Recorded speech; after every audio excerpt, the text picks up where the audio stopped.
गरबा गेला, घाला तो घातला वासनीने, घाला तो घातला वासनीने, वासनीने वासनीने.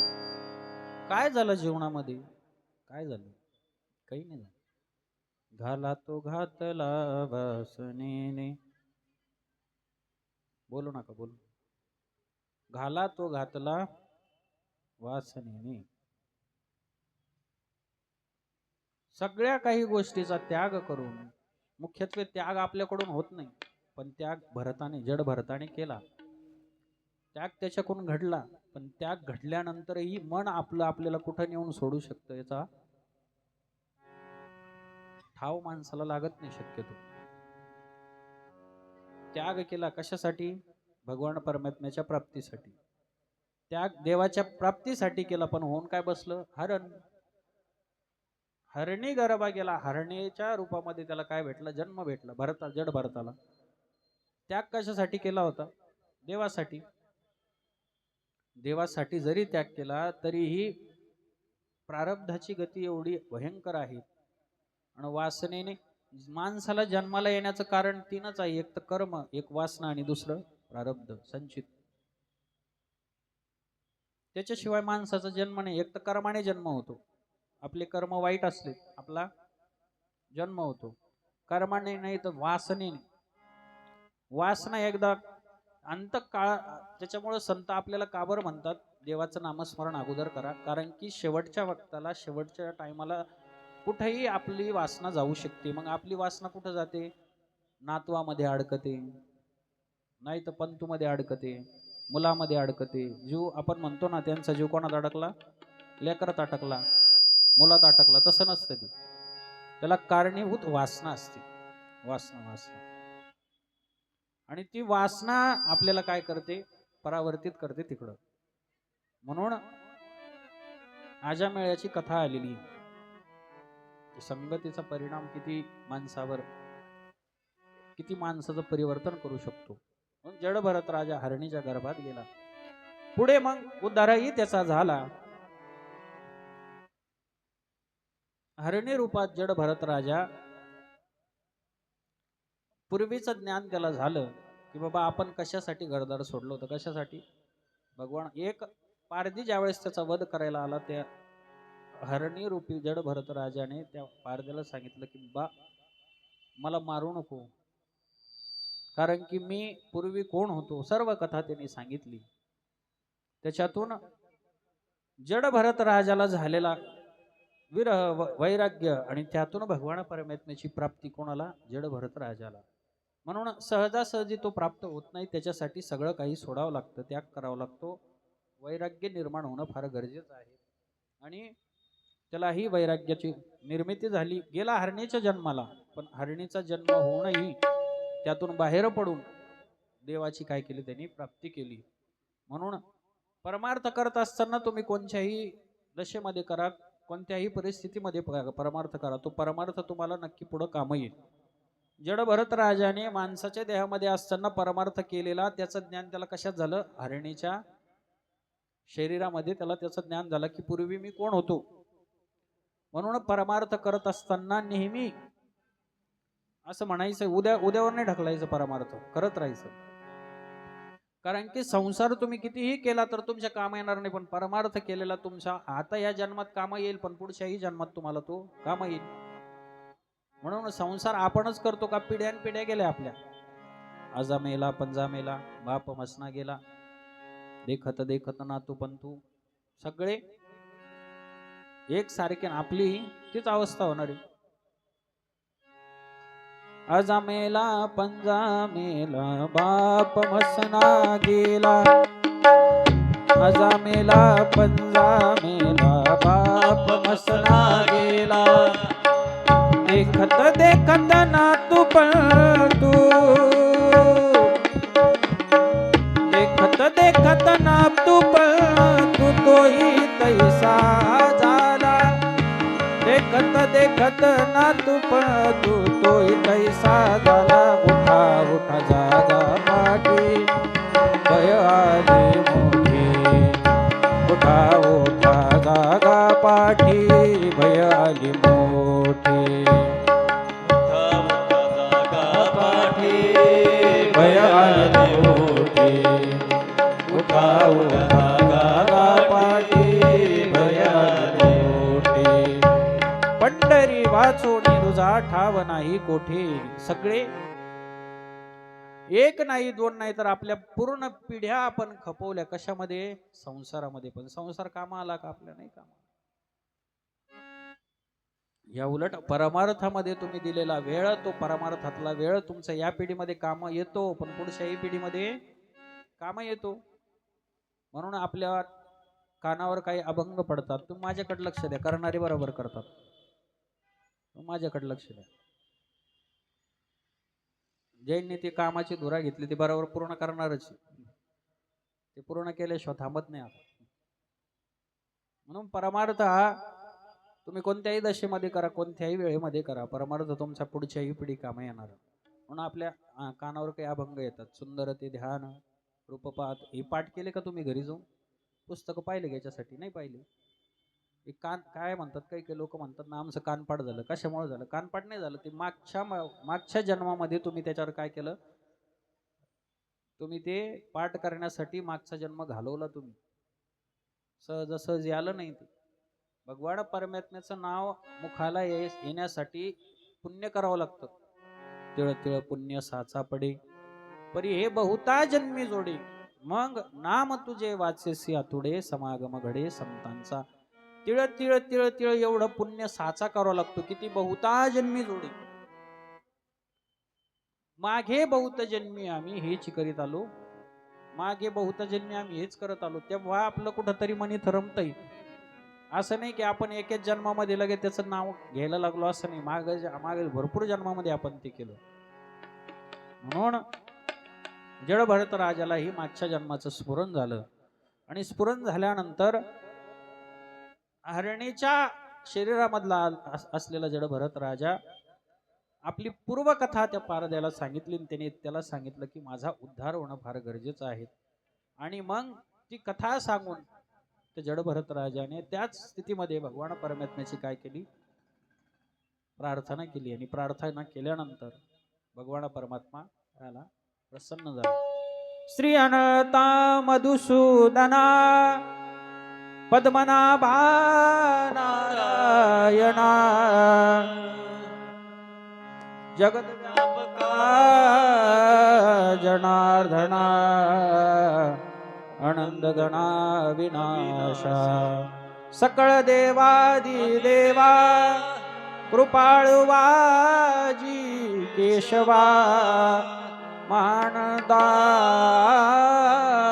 मानुभवा सदाशिवा सहजरूपा प्रार्थना केली भगवान परमात्म्याची त्या प्रार्थनेतून जड भरत राजाचा काय झाला उद्धार झाला म्हणून कोणत्याही जन्मामध्ये तुम्ही देवाचं चिंतन करा ते तुम्हाला उद्धार केल्याशिवाय तुमचं सोडणार नाही येऊ द्या वेळ वाईट येऊ द्या काही होऊ द्या पण त्याचं चिंतन सोडू नका म्हणून जड भरत राजाची आपल्याला कथा शिकवते जरी मागं केलेलं तुम्ही भगवान परमात्म्याचं नामस्मरण तुम्ही कोणत्याही अवस्थेत असले तरी तुम्हाला ते काय करतं भगवान परमात्म्यापर्यंत नेतच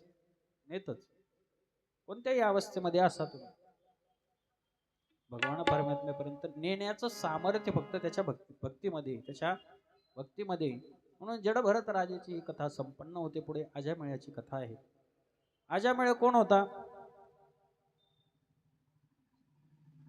अजामिळ कोण होता पापी होता पापी अजामिळ देवाचं भक्त नव्हता तो देवाचा भक्त नव्हता अजामिळा पाप राशी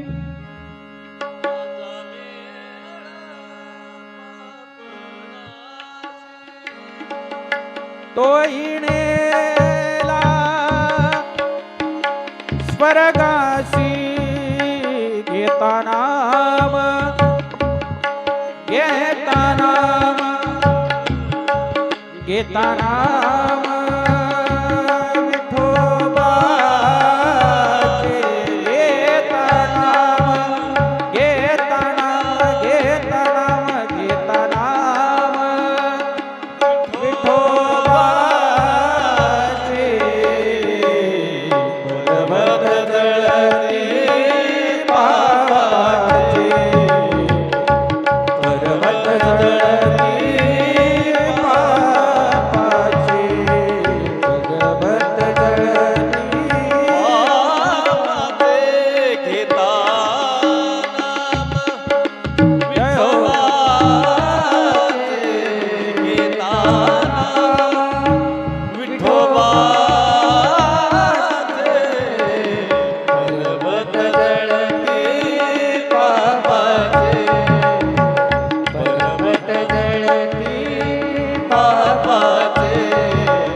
नाम विठोबाचे पर्वत जळती पापाचे अजामेळ पापराशी तरी तो निला स्वर्गासी अजामेळ पापी होता काय पाप केलं होतं काय पाप केलं होतं जातीने ब्राह्मण होता कुलाने वर्णाने ब्राह्मण होता परंतु वनामध्ये एका शूद्राला वेश्यासोबत समागम करताना बघितलं आणि बघितल्यानंतर अंतःकरणामध्ये वासना निर्माण झाली एवढं पाप करायला लागला त्या वैश्येला घरी घेऊन आला आणि तिच्यासोबत रत झाला आणि रत झाल्यानंतर वर्ण उच्च कुळाचं होतं पण वागणं कसं होतं कर्म कसं शूद्राचं होतं कर्म कसं होतं शूद्राचं होतं म्हणून वर्णातीत भेद असन वर्णातीत भेद नाही पण कर्मातीत भेद आहे चातुर्वर्ण मया शिष्टम गुणकर्म विभागशः काय सांगते भगवान परमात्मा गीतेमध्ये काय सांगतात चारही वर्ण मला समान आहेत पण या चारही वर्णात जो कर्म करेल तसं त्याला फळ प्राप्त होईल म्हणून आपल्यामध्ये श्रेष्ठत्व हे कर्माला आहे श्रेष्ठत्व हे जातीला किंवा वर्णाला नाही आपल्यामध्ये आपल्या डोक्यात काय भरलेलं आहे की वर्णात श्रेष्ठ असला म्हणजे तो काय मोठा आहे असं नाही आपलं धर्मशास्त्र काय सांगतं भगवान परमात्मा स्वतः सांगतात गुणकर्म विभागशः गुणाने कर्माने तो मनुष्य काय आहे विभागलेला आहे वर्णाने जरी ब्राह्मण असला परंतु कर्म शूद्र असलं तर ब्राह्मण म्हणता येणार नाही त्याला काय म्हणलं शूद्रच म्हणावं लागेल परंतु शूद्र असला आणि कर्माने आणि गुणाने जरी ब्राह्मणासारखा असलं तर त्याला काय म्हटलं जाईल ब्राह्मण म्हटलं जाईल म्हणून आपल्यामध्ये जातीयता नव्हती आपल्यामध्ये कर्मप्रधानता मोठी होती कर्मप्रधानता मोठी होती म्हणून आजही बघा तुम्ही ज्यांनी आपल्या या धर्म आपल्या या संस्कृतीमध्ये मोठमोठाले ग्रंथ लिहिले आज आपण त्यांना नमस्कार करतो व्यासांनी श्रीमद भागवत लिहिलं परंतु व्यास भगवान हे देवाचे जरी अवतार असले परंतु वर्णाने काय होते शूद्र होते परंतु कर्माने काय होते उच्च वर्णीय होते ब्राह्मण होते वाल्मिक महर्षी जातीने कोण होते कोळी होते वाल्या कोळी कर्माने वर्णाने जरी शूद्र असले पण कर्माने कसे झाले श्रेष्ठ झाले केले रामायण रामाधी एवढंच नाही तर बोलीला वाल्मिक तैसेची करील वरतून दावीन म्हणे नामा भगवान परमेत्म्याने वचन दिलं काय जसं वाल्मिक महर्षीने रामायण लिहिलं तसंच मी वागेल त्याच्या पलीकडेही जाणार आणि अलीकडेही जाणार जो नियम मला घालून दिला म्हणून आपल्यामध्ये भेद करत असताना कर्माने भेद केला पाहिजे वर्णाने भेद करू नका जो वर्णाने भेद करणार तो नरकाला जाणार आपल्यामध्ये भेद आपल्या सनातन हिंदू धर्मियामध्ये भेद नाहीच पहिल्यापासून आणि जर भेद असता तर शूद्रातील व्यक्ती आपण वरती नेऊन ठेवला नसता वरती नेऊन बसवलो नसता वर्णाने जरी आपण भेद घातला असता तर शूद्र असणारी व्यक्ती पण आपण उच्च स्थानावर नेऊन त्यांना बसवलं नसतं म्हणून वर्णाने नाही तर कशाने कर्माने आपल्यामध्ये भेद आहे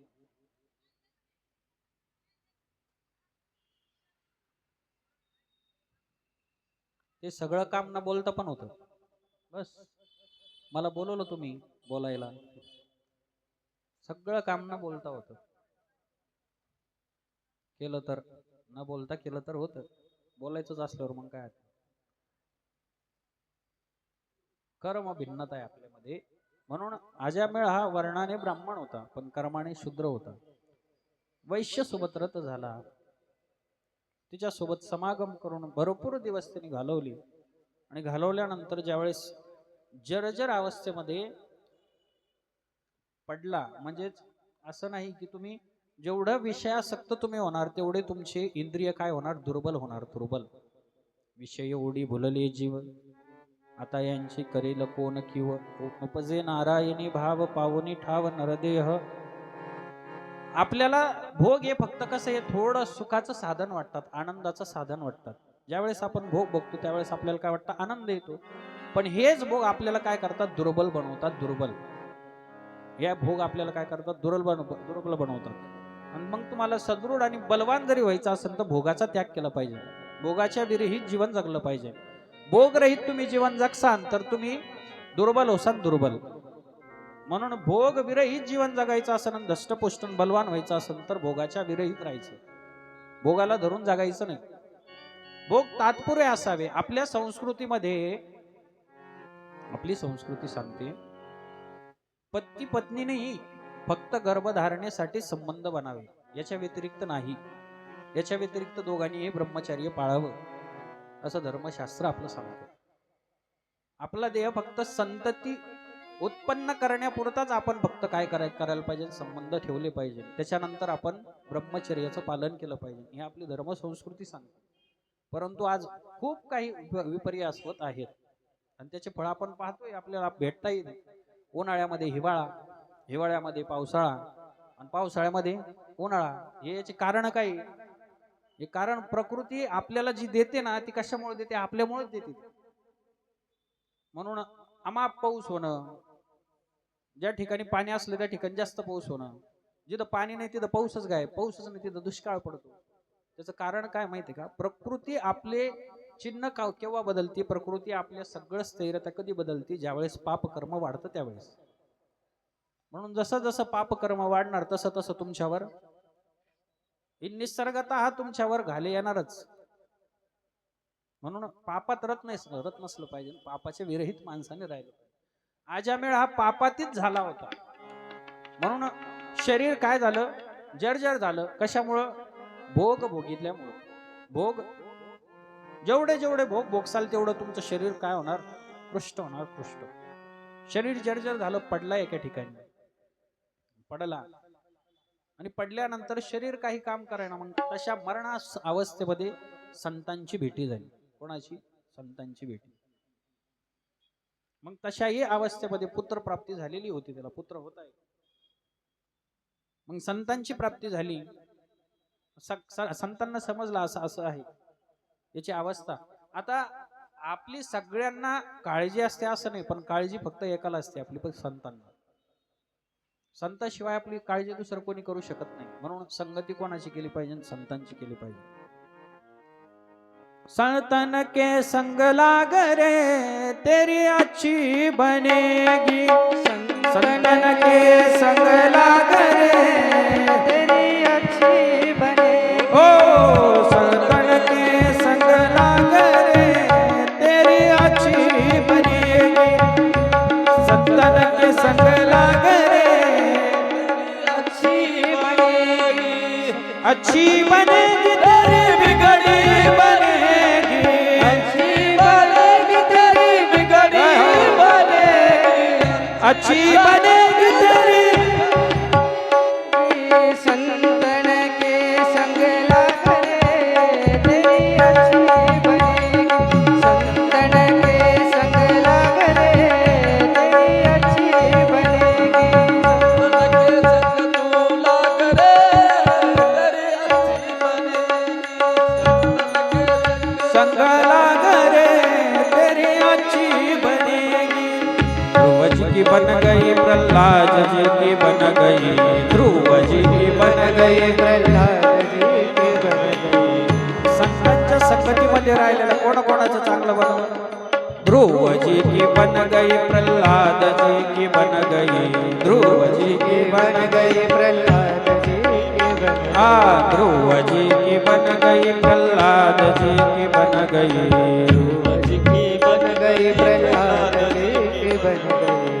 मिट जाएंगे तेरे बाग रे तेरी अच्छी बनेगी, संतन के संग लाग रे तेरी अच्छी बनेगी, संतन के संग लाग रे तेरी अच्छी बनेगी, ओ संतन के संग लाग रे तेरी अच्छी बनेगी। संतन के संग लाग रे तेरी अच्छी बनेगी। ध्रुव जी की बन गई, प्रहलाद जी की बन गई। सगळ्यांचं चरित्र पहा, सगळ्यांचं काय झालं? उद्धार झाला. अजामेळला ही मरणावस्थेमध्ये कोणाची भेटी झाली? संतांची भेटी झाली. संतांची भेटी झाल्यानंतर एकच अपत्य होतं. त्याची अवस्था संतांनी बघितली, अवस्था बघितली. म्हणून म्हणतात नाही सी कळवळ्याची जाती करीला भाविन प्रीती. मनात लाभ न ठेवता, स्वार्थ न ठेवता सगळ्यांचं काय करतात? चांगलं करतात.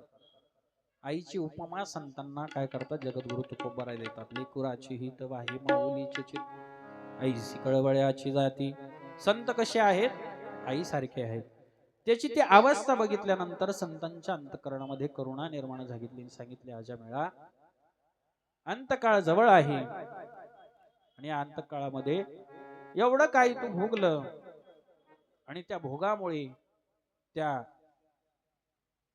जे जे काही तू भोग भोगले त्याच्यामुळे तुझं शरीर हे कसं झालं, जर्जर झालं.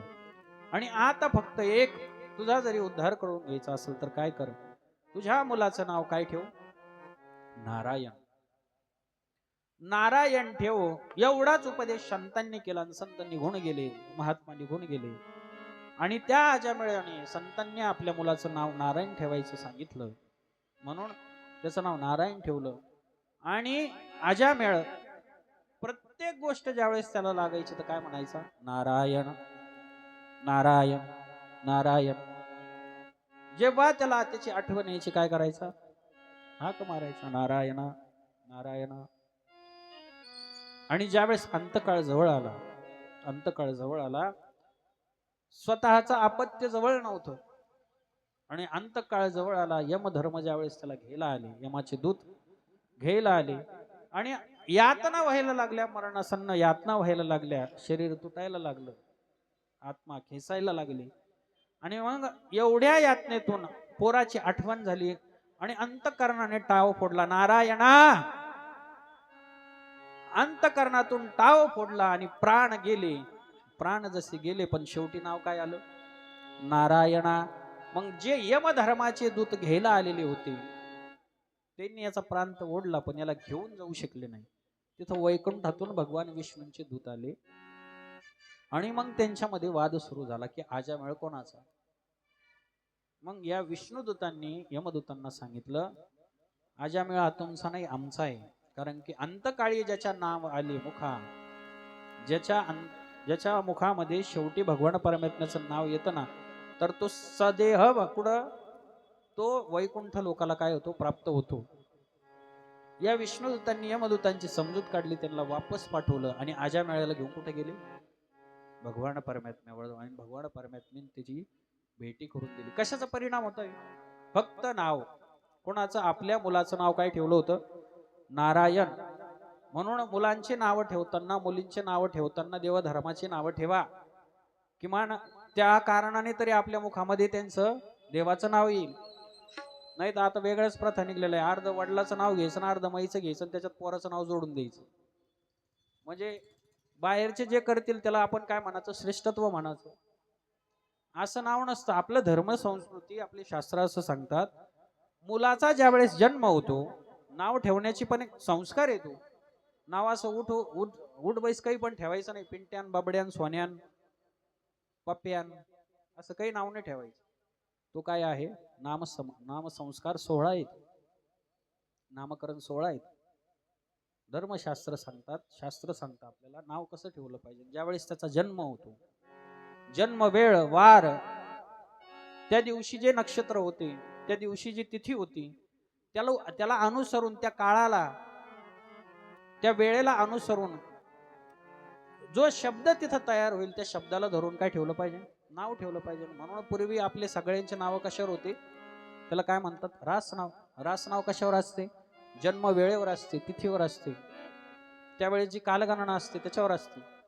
आणि तशा व्यक्तीचं ठेवलेलं नाव जीवनामध्ये येणाऱ्या संकट त्याला काय करतात, जास्त त्रास देत नाही. म्हणून आता जे लग्न होतात, विवाह होतात, अर्ध्यापर्यंत चालतात आणि अर्धे, त्याचं कारण काय, त्याला कारण आपणच आहे. आपण आज रिकामे उद्योग करून ठेवलेले. म्हणून काय होतं, माणसाला समजतच नाही रास नावावर जमावं की चालू नावावर जमावं. काही काही पट्टे एवढे अवघड असतात, रास नावावर जमलं नाही चालू नावावर जावं म्हणतात. काही म्हणतात चालू नावावर नाही तर रास नावावर. बरं काही काही म्हणते दोन्ही जमाना, तर मग दोन्ही पण सोडून द्या, ज्या नावावर जमन त्या नावावर लावून द्या लग्न. आणि मग काय करू, साखरपान वाटू, अशा म्हणून होत असतात. तुम्ही आता करून द्यासाल, हो करून द्यासाल, पण पुढे त्याचे परिणाम त्यांना, त्या दोघाही दाम्पत्याला भोगावं लागतील. म्हणून प्रत्येक गोष्ट ही आपली ज्या धर्मशास्त्राने सांगितली ती विज्ञान सहित आहे. विज्ञानाला सोडून नाही, विज्ञानाला धरून नाही. आपलाच एक सनातन धर्म असा आहे ज्यामध्ये विज्ञानाचा विचार केला जातो. म्हणून या सगळ्या गोष्टीचा परिणाम, या सगळ्या ग्रहांचा परिणाम आपल्यावर होतो, हे लक्षात असू द्या. म्हणून उठसूट कोणतीही गोष्ट कधीही करायची नाही. त्याने काय होतं, पाप वाढतं आणि त्याचा त्रास मी सांगून गेलो त्या दिवशी, तुका म्हणे पापे येते रोगाची रूपे. जेवढं पाप वाढणार तेवढं रोग येणार.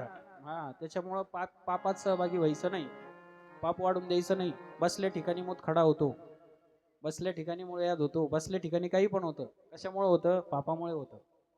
म्हणून आजही तुम्ही पहा, नवीन नवीन पिढीमध्ये पण, लहान लहान लेकरांमध्ये पण कशाचे मूतखड्याचे परिणाम दिसत आहेत. काही काही आमच्याहून लहान लहान मुलं आहेत, त्यांना पण मुळ्यादाचे परिणाम दिसत आहेत. काही काही रोग आता निर्माण होत आहेत. त्याचं कारण काय? पापच आहे, दुसरं काही नाही. आपल्याला वाटतं याच्या सोबत गेला आणि त्याच सोबत गेला मग त्याच्या संपर्कात आलं ना असं झालं, तसं नाही. हे सगळे पापाचे परिणाम. कशाचे? पापाचे परिणाम. म्हणून संत सांगतात, काही करा, सगळ्याला घाबरा, फक्त कोणालाही घाबरू नका, फक्त पापाला घाबरा. कशाला? पापाला घाबरा. कारण की पापच आपल्याला काय करतं? सगळ्या गोष्टीमध्ये गुंतवतं. म्हणून कोणालाही घाबरू नका, देवाला पण घाबरू नका, फक्त पापाला घाबरा. कारण की देव पण फळ कशावर देतो आपल्याला? आपले पाप आणि पुण्य बघूनच आपल्याला फळ देतो. त्याच्या व्यतिरिक्त त्याच्याकडे फळच नाही देण्यासाठी. आणि त्याच्या व्यतिरिक्त तो आपलं कल्याणही करत नाही. आपलं पुण्य असलं तर आपल्या कर्माने आपलं चांगलंच होणार, पण आपलं पाप जास्त असलं तर आपल्या पापामुळेच आपलंच वाईट होणार. वाईट कोणाचं होणार नाही. म्हणून पापाला घाबरा, पापाला घाबरलं पाहिजे. अजामेळ पापाला घाबरला नाही, परंतु संतांची कृपा झालं म्हणून वाचला. आपल्या जीवनामध्ये संत भेट देईल याचा भरोसा काय? याचा भरोसा काय? कवचितच एखाद्याच्या जीवनामध्ये संत येतात आणि कल्याण करून जातात, पण आपल्याला भेटतील याचा काय अर्थ आहे? म्हणून पापाला घाबरा, पाप होऊन देऊ नका. आणि पाप जरी झालंच नाही तर मग घाबरायचं कारणच नाही. आणि पापच जरी झाली नाही तर मग घाबरायचं कारण नाही, तर मग देवाला पण घाबरायचं कारण नाही. देवाला नाही, देवाच्या बापाला घाबरायचं काम नाही. फक्त पाप होऊन देऊ नका. काय होऊ द्या? पुण्य करत राहा. पुण्य पुण्य बिन मिलन ही संता. संतांची भेटी जरी व्हायची असेल तर पुण्यांची काय करावी लागते? रास रचावी लागती. आपण रास कशाची रचतो? गव्हाची, त्याच्यानंतर बाजरीची, धान्याची, याची रास रचितो आपण. या राशीनं काही होणार नाही. हे रास आपण संपून टाकू खाऊन खाऊन, पण पुण्याची रास रचली पाहिजे. जेव्हा आपण पुण्याची रास रचू ना, त्यावेळेस तो भगवान परमात्मा संतांच्या रूपामध्ये आपल्याला काय करतो? येऊन मार्ग दाखवतो. म्हणून जगद्गुरु तुकोबाराय म्हणतात, माझ्या विठोबाचा कैसा प्रेम भाव, आपणची देव होय गुरु, स्वतः देव झाला. बाबाजी चैतन्य, बाबाजी आपुले सांगितले नाम, मंत्र दिला रामकृष्ण हरी. कारण काय सांगितलं? फक्त मंत्र दिला, पण कोणत्या कारणाने आले? भोजना मागती तुप पावशर, भोजना मागती तुप पावशर, भोजन मागती तुप पावशे, भोजन मागती तुप पावशे. केला अंगीकार तुका म्हणे, केला अंगीकार तुका म्हणे. आली आगाध निवार, सापडली वाटे जाता गंगे स्नान, सापडली वाटे जाता गंगे स्नान. पडिला विसर स्वप्न माझे, पडिला विसर स्वप्ना माझे, पडिला विसर स्वप्ना माझी, सापडले वाटे जाता गंगास्नान, सापडले वाटे जाता गंगास्नान.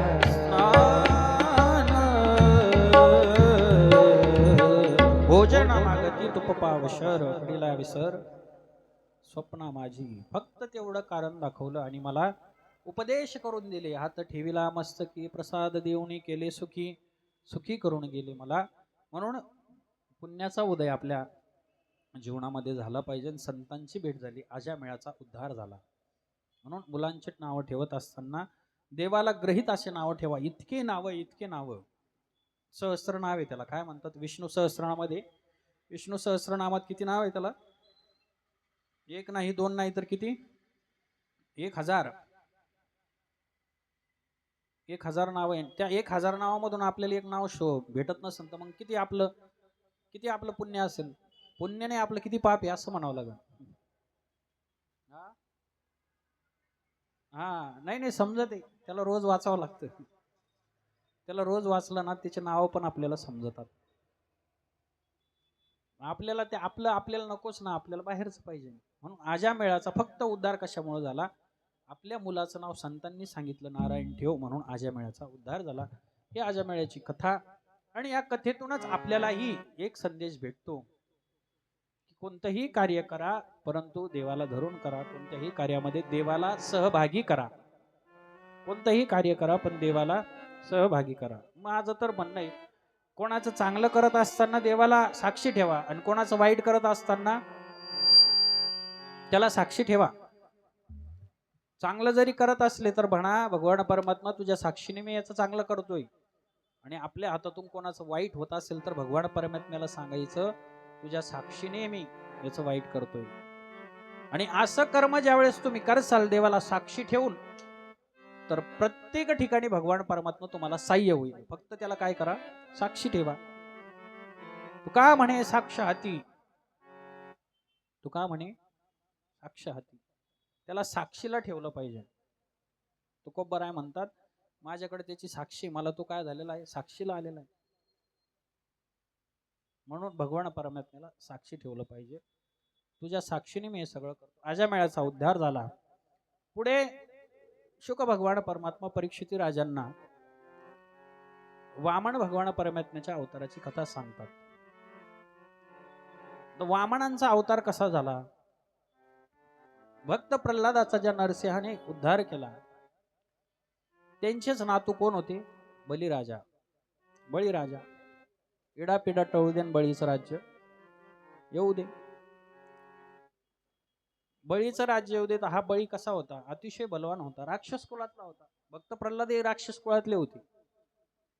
ज्यांचं कुळच कुडून होतं हिरण्याक्ष हिरण्यकश्यप हे कोण होते? सगळे राक्षस होते. राक्षसांच्या कुळामध्ये ज्यांचा जन्म त्यांना भक्त प्रल्हाद म्हणतात. आणि त्यांचे नातू कोण? बळीराम.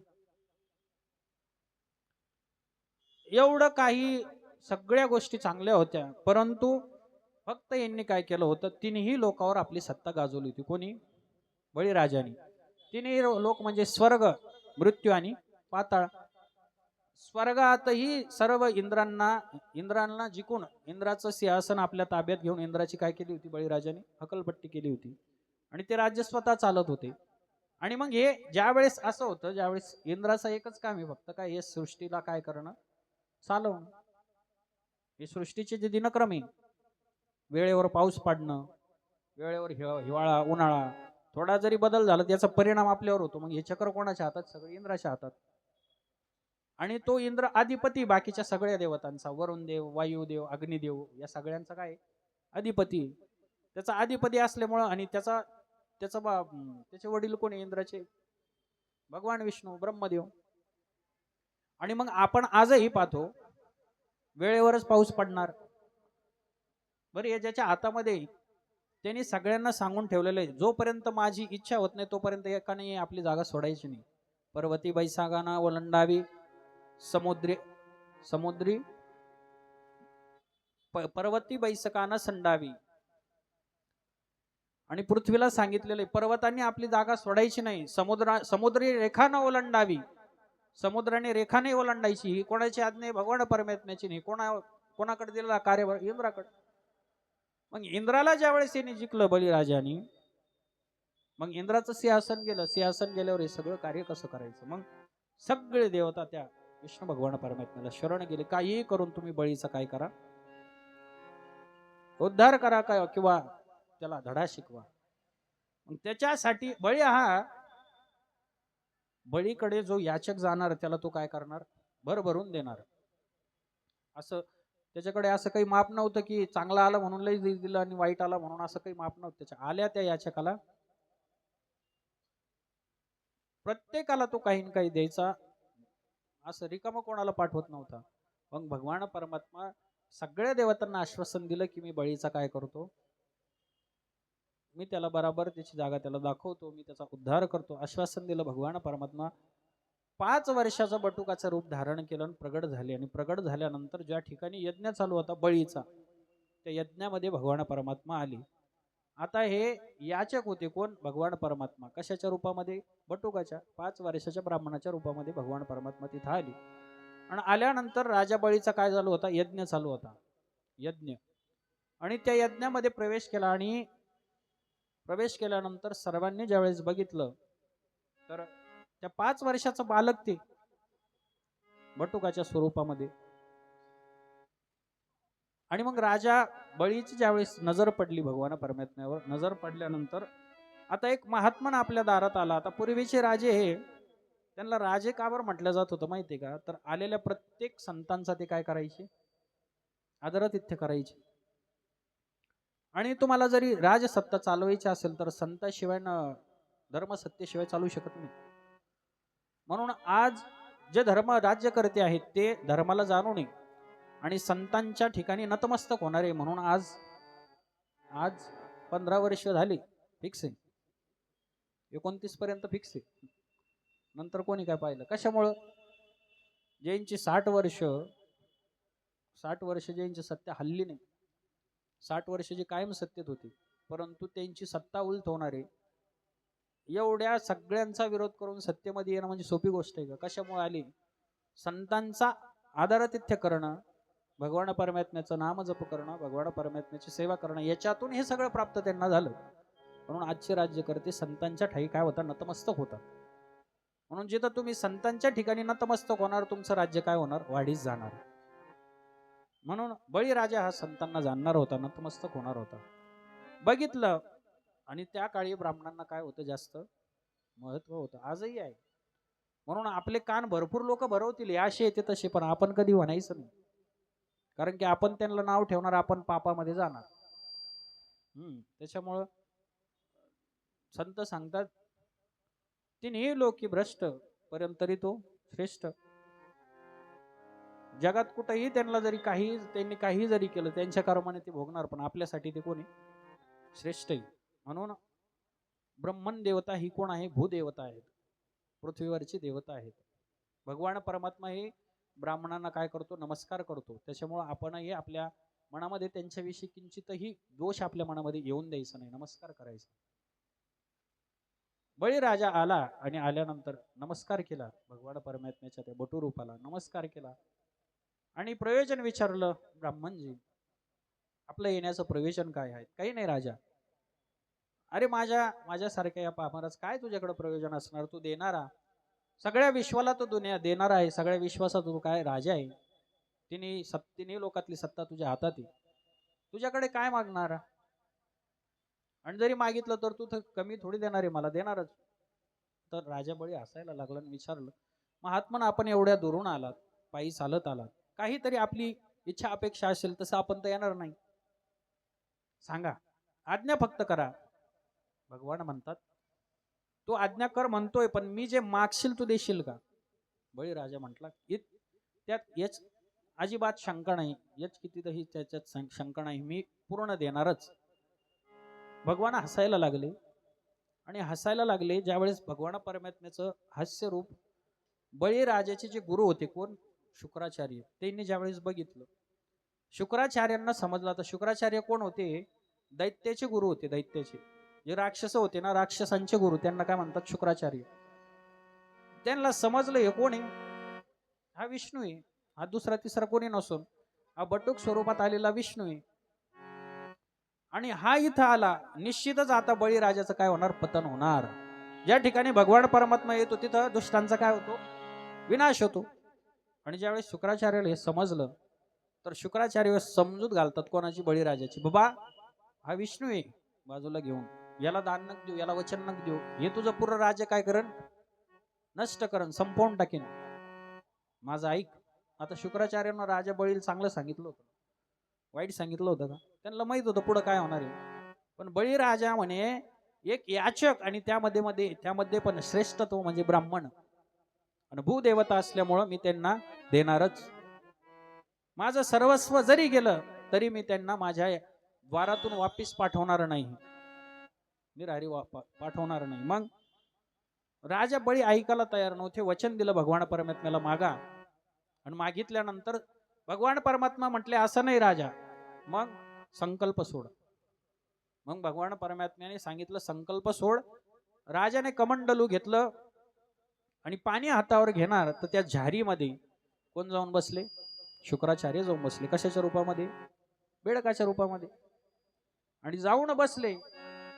पाणी येईना खाली. पाणी, संकल्प तर सोडायचा, वचन तर दिलं संकल्प सोडायचं, पाणी खाली येईना. मग शुक्राचार्य तिथं जाऊन बसले होते. आड आला म्हणून फोडी याला डोळा, बळीने शुक्र आंधळा केला. शुक्राचार्य बळीने आंधळे केले. पाणी येत नाही खाली, तर मग काडी घातली टोचली तर त्याच्यात शुक्राचार्याचा एक डोळा उडाला. शुक्राचार्य डोळा उडाल ते बाजूला झाले. संकल्प जसा सोडला सांगितलं महात्मा काय मागसाल, काय लागतं ते घेऊन जा. भगवान परमात्म्याने त्याच्याकडून संकल्प सोडून घेतला आणि काही नाही राजा, फक्त 3 पावलं मला काय कर, भूमी दे, भूमिदान दे. आता बळीराजाला वाटलं, बळीराजा हसायला लागला, 3 पावले भूमी घेऊन यांना काय भेटणार आहे? ते काय म्हणतात, महात्मन मागायचं असलं तर असं काही मागा ज्या मध्ये द्यायला मला पण यचकिंचित ही काय होणार नाही, शंका लाज वाटणार नाही. 3 पावले भूमी आणि तुमचे पाऊल तरी किती? माझ्या हाता एवढे पण पाऊल नाही तुमचे. 5 वर्षाच्या बटूक स्वरूपात भगवान परमात्मा मागायचं असेल तर काहीतरी मोठं मागा, सुवर्ण मागा, अमापासे हिरे मोती माणिक, माझ्याकडे काहीही कमी नाही. गोदान तुम्ही गाई मागा, अमाप मागा, काही कमी नाही. भगवान परमात्मा म्हणले त्याची गरज नाही मला, माझ्यापासून ते सगळे आहे, संपत्ती माझ्यापासून, मला फक्त 3 पाऊल. संकल्प सोडा राजाने.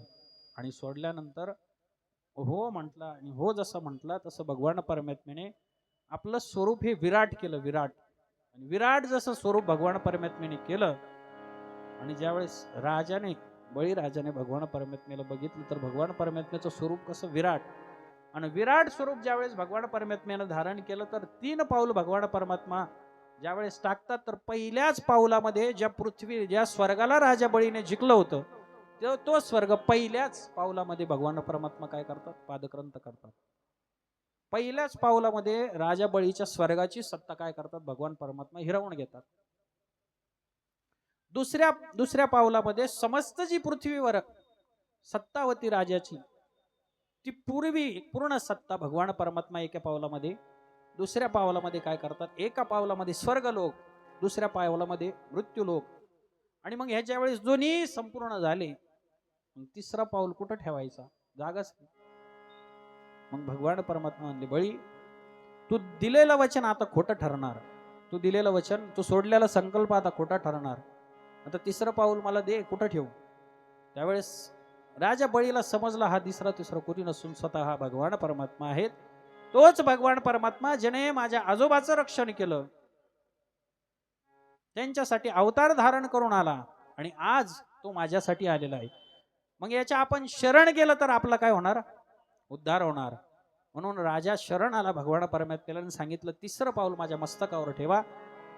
वामन भगवंताने 3रं पाऊल राजा बळीच्या मस्तकावर ठेवलं आणि राजा बळीला कुठं घातलं, पाताळामध्ये घातलं. आणि मग सर्व देवतांनी भगवान परमात्म्याचा जय जय केला.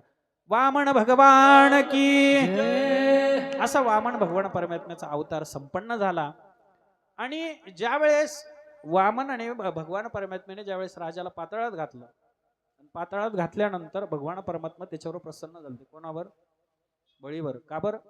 तर बळीनं सर्वस्व त्यागून माझं काय केलं होतं, संकल्प पूर्ण केला होता. म्हणून बळीला भगवान परमात्मा म्हटले, माग तुला काय मागायचं. तर बळी काय म्हटलं, आता मागणारा पण चतुर असला पाहिजे बरं का, मागणारा पण चतुर असला पाहिजे. आता बळी हा चतुर होता. तो कोणाचा वंशज होता, भक्त प्रल्हादाचा. भगवान परमात्म्याला म्हणले, देवा मी तुला माझं सगळं सर्वस्व अर्पण केलं, त्याच्यातून तू प्रसन्न झाला, तू मागितलेलं मी सगळं काही दिलं. मग आता तुला वाटतं ना मी काहीतरी मागावं, मग माझ्यासाठी इथं थांब. कुठं? माझ्या या पाताळ लोकांमध्ये थांब. मग भगवान परमात्मा द्वारपाल बळी द्वारी झाला. त्या पाताळामध्ये बळीचं काय केलं भगवान परमात्म्याने, द्वारपाळ स्वरूपामध्ये भगवान परमात्म्याने तिथं बरेचसे दिवस वास्तव्य केलं. आणि बरेचसे दिवस तिथं देव राहिल्यानंतर लक्ष्मी मातेला चिंता पडली, हो गेला कुठं. मग लक्ष्मी माता नारदांना घेऊन याला शोधत इकडं आली. मग तिनं नेलं होतं याला वरती, कुठं, वैकुंठाला. कारण की देवाशिवाय ही सृष्टी चालत नाही, भरण पोषण करणारा तो आहे. म्हणून देणारा ज्यावेळेस उदार असला ना, तर मागणाऱ्याने पण चांगलं मागितलं पाहिजे. बळीनं काय मागून घेतलं, स्वतः देवालाच मागून घेतलं होतं. म्हणून मागताना त्याला मागायचं नाही की पोराला नोकरी लागू दे, त्याचं लग्न होऊ दे, घर भेटू दे, संपत्ती भेटू दे, त्याला हे नाही मागायचं. या गोष्टी आपल्याला, आपण त्याला मागितल्या काय नाही मागितल्या काय, आपल्याला प्रारब्धानं भेटणारच. जेवढं आपलं प्रारब्ध आहे तेवढंच आपल्याला देणार. तो त्याच्यात काही हस्तक्षेप नाही करत. त्याला मागताना त्याला मागा. त्याला मागितलं की हे सगळं त्याच्या माग येणार. त्याला एकदा आपल्या घरात बोलून घेतलं, बाकीच्या गोष्टी त्याच्या माग माग माग माग येणारच. ते मागायची गरज पडत नाही. पण आपण जातो, उदबत्ती वाळतो, नारळ फोडतो, काही नाही देवा, फक्त एवढंच दे. लेकरू होऊ दे, नातवाचं तोंड पाहू दे, एकदा मला मरू दे, बस. एक त्याला मागा. त्याला मागितल्यानंतर तो सगळं काही देतो. एकदा तो चालत तर मग सगळं ज्याच्यापासून आहे तो आल्यानंतर त्या गोष्टी येणारच घरामध्ये. म्हणून राजा बळी हुशार होता. आजही त्या बळीची सत्ता या पाताल लोकांमध्ये चालू आहे. काय भगवान परमात्म्याने द्वारपाल बळी द्वारी झाला, भक्तासाठी काही पण तो भगवान परमात्मा करतो. बळीराजाचा उद्धार केला. सगळ्या सृष्टी जी भगवान परमात्म्याने बळीकून घेतली होती, स्वर्गलोक मृत्यूलोक, इंद्राला देऊन टाकला स्वर्ग. आणि परत या सृष्टीचा जडणघडण, परत या सृष्टीचा सगळा काही व्यवहार व्यवस्थित चालायला लागला. आणि मग वामन भगवान परमात्म्याची कथा इथं संपन्न होते. वामन भगवान परमात्म्याचा अवतार कार्य पूर्ण होतं. भगवान परमात्मा निघून जातात. आणि पुढे मग परशुरामाची कथा आहे. भगवान परमात्म्याने परशुरामाचा अवतार धारण केला. आता ते जमदाग्नी आणि माता रेणुका यांच्या पोटी या परशुराम भगवान परमात्म्याचा जन्म आहे. आणि परशुरामाचं चरित्र काही अलौकिक नाही एवढं. जन्म भगवान परमात्म्याचा अवतार कार्य हे सगळे अलौकिकच आहे असं काही नाही. पण या सगळ्या अवतारामध्ये दोनच अवतार भगवान परमात्म्याचे परिपूर्ण आहे. पूर्णावतार रामकृष्ण, राम आणि कृष्ण हे दोन अवतार भगवान परमात्म्याचे परिपूर्ण आहे. परिपूर्ण दुर्जनाचा येणे करुणी संहार, पूर्णावतार राम आणि कृष्ण, या 10 अवतारामध्ये परिपूर्णोत्तम अवतार म्हटलं तर राम आणि भगवान कृष्ण हे दोनच अवतार परिपूर्ण आहे.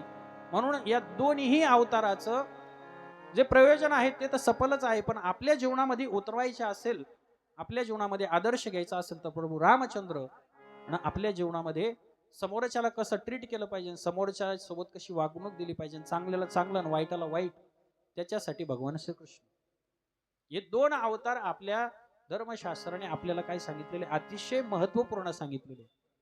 परशुराम भगवान परमात्म्याचा जन्म जमदाग्नी आणि माता रेणुका यांच्या पोटी झाला. परंतु आपल्या वडिलांच्या सांगण्यावरून स्वतःच्या आईचा काय केला, शिरच्छेद केला. परंतु ऐकलं कुठपर्यंत पाहिजे, कोणत्या गोष्टी, आज्ञा कशाला म्हणतात, आज्ञा कशाला म्हणतात, त्याचं परिपूर्णोत्तम उदाहरण म्हणजे परशुराम भगवान. आता ज्यांनी सहस्र बार ही पृथ्वी काय केली, क्षत्रिय निक्षत्रिय केली, त्याच्यातून वाद आहे बऱ्याचशा जणांमध्ये. काही लोकांनी लिहून पण ठेवलं काय, परशुरामानी 1000 वेळेस ही पृथ्वी काय केली, निक्षत्रिय केली, क्षत्रियांचा पूर्णतः नाश केला. आता त्याच्याबद्दल काय काय लिहिलं ते काही मी तुम्हाला सांगत नाही. पण अपभ्रंश कसा झाला बघा. सहस्र नावाचा एक काय होता, राजा होता. राजा त्याला सहस्र बाहू होत्या आणि अतिशय तो काय होता, मातलेला होता. त्याला 1000 वेळेस पराभूत कोणी केलं, परशुरामाने. त्याला 1000 वेळेस पराभूत केलं. त्याचा अपभ्रंश असा केला की क्षत्रियाला परशुरामाने मारलं. किती, 1000 वेळेस. असं हा अपभ्रंश झालेला आहे. हे जे भगवान परमात्म्याने जी नियमव्यवस्था घालून दिलेली आहे त्याच्यामध्ये स्वतः त्यालाही हस्तक्षेप करता येत नाही. आणि उठसूट कोणाचं ऐकायचं नाही, कोणाच्या विषयी आपल्या शक्यतो आपल्या धर्मयामधले कोणत्याही गोष्टीमध्ये अतिशय मनामध्ये शंका आणायचीच नाही. सहस्रबाहू नावाचा तो राक्षस, परशुरामांनी त्याला किती वेळेस मारलं, त्याच्या सर्व काय केल्या, भुजा कापून टाकल्या. असं म्हणायचं नाही की क्षत्रिय परशुरामाने पूर्णतः मारून टाकले आणि मग क्षत्रियच राहिले नाही पृथ्वीवर. हा त्याचा भाग नाही. त्याचा भाग एका सोबत फक्त सहस्रबाहू. त्याला 1000 वेळेस त्याचं पतन केलं कोणी, 1000 वेळेस युद्ध केलं पण त्याला पराजित केलं. त्याच्यामध्ये क्षत्रियाचा कुठेही उल्लेख येत नाही. म्हणून मी सांगतो आपले धर्मग्रंथ वाचत जा. एक टवाळकी करणारे लोक त्यांनी लिहिलेले ग्रंथ वाचू नका. ज्यांचे माथे ठिकाण्यावर नाही, ज्यांचे माथे निसतं कशामुळे, फक्त पैशामुळे. लोकांनी काही सांगितलं तर काही लिहायचं. त्याचा परशुरामांचा अवतार संपन्न होतो, पुढे येतो भगवान श्री रामचंद्र प्रभूंचा अवतार. रामचंद्र प्रभूंच्या अवताराचं आपण वर्णन करून नंतर आपल्याला भगवान कृष्णांच्या जन्माचं प्राकट्य उत्सव आपल्याला संपन्न करायचं. आज थोडा आपल्याला वेळ झाला, काही गोष्टी आपल्या आता हातात नाही, त्याच्यामुळे आपण पुढे चालण्याचा प्रयत्न करू. रामचंद्र प्रभूंच्या अवताराची कथा बघू, थोडं भजन करू आणि मग आपल्या कथेला पुढे प्रारंभ करू. श्री कृष्ण गोविंद हरे मुरारी, हे नाथ नारायण वासुदेव. हरे मुरारे हे नाथ नारायण वासुदेव. श्री कृष्ण गोविंद हरे मुरारी, हे नाथ नारायण वासुदेव. कृष्ण गोविंद हरे मुरारे हे नाथ नारायण वासुदेव.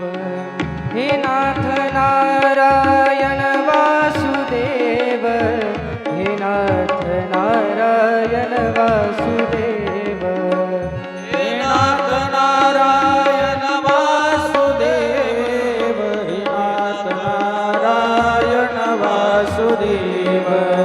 हे नाथ नारायण वासुदेव, हे नाथ नारायण वासुदेव. हे नाथ नारायण वासुदेव. हे नाथ नारायण वासुदेव. श्री कृष्ण गोविंद हरे मुरारी, हे नाथ नारायण वासुदेव. कृष्ण गोविंद हरे मुरारे हे नाथ नारायण वासुदेव. हे नाथ नारायण वासुदेव, हे नाथ नारायण वासुदेव. हे नाथ नारायण वासुदेव. हे नाथ नारायण वासुदेव. देव श्री कृष्ण गोविंद हरे मुरारी, हे नाथ नारायण वासुदेव.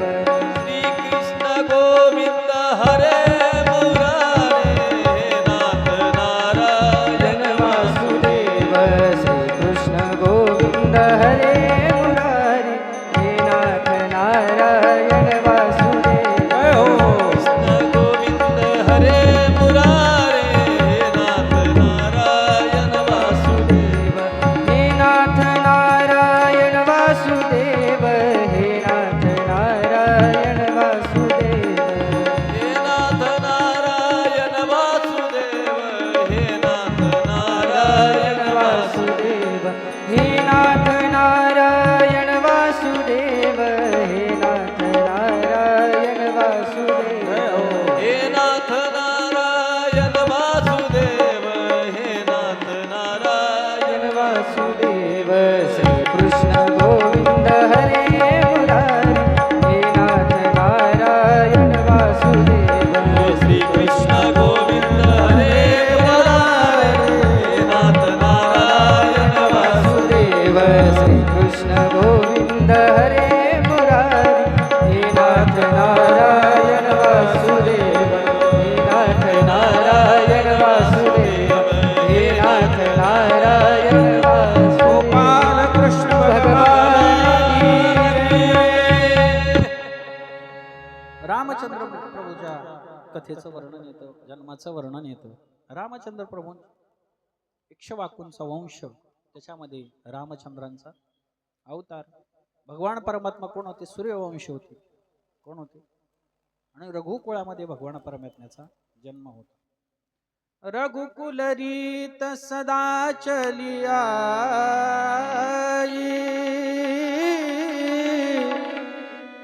प्राण जाए पर वचन ना जाए.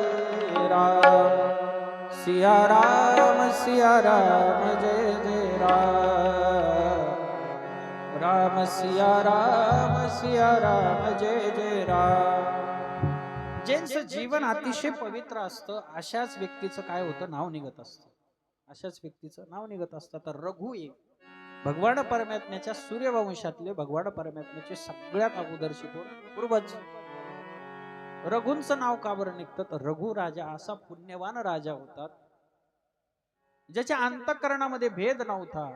राज्य कारभार करत असताना कोणासोबत अन्याय होणार नाही हे मूर्तिमंत उदाहरण म्हणजे रघुराजा.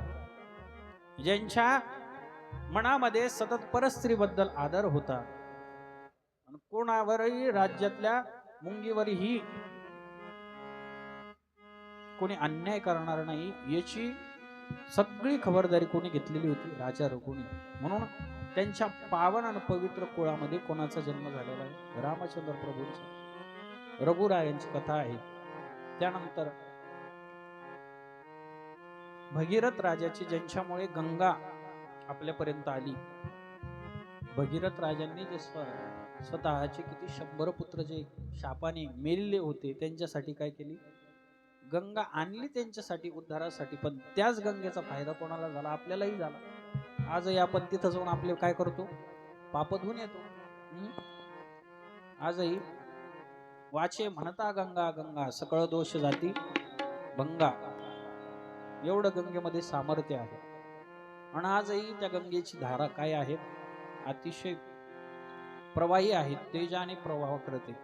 सगळ्यात जर प्रभावी कोणत्या नदीची धारा असेल जिचा प्रभाव अतिशय तेज आहे, तिला गंगा म्हणतात. तिच्यामध्ये एवढे गुणधर्म आहेत, एवढे गुणधर्म आहेत की वाईट जरी तिथं गेलं तर चांगलं होणच येणार. एवढे गुणधर्म तिच्यामध्ये चांगले आहेत. ती गंगा कोणी जरी आणली असेल तर खाली, कोणी आणली, भगीरथाने आणली. म्हणून तिचा उगम कसा सांगितलेला आहे, उगम होते कुठून, गोमुखातून तिचा उगम आहे. कुठून, गंगोत्री. तुम्ही 4 धामाला गेले असं ना उत्तराखंड मध्ये, गंगोत्रीला तिचा काय उगम आहे. आणि उगम अशा ठिकाणी होते की ज्या बर्फाच्या, ज्या बर्फापासून तिचा उगम होतो, तिचा त्या बर्फाचा आकार कसा आहे, गोमुखासारखा आहे. गोमुखासारखा. आता बरचसं ते नष्ट होत चाललेलं आहे.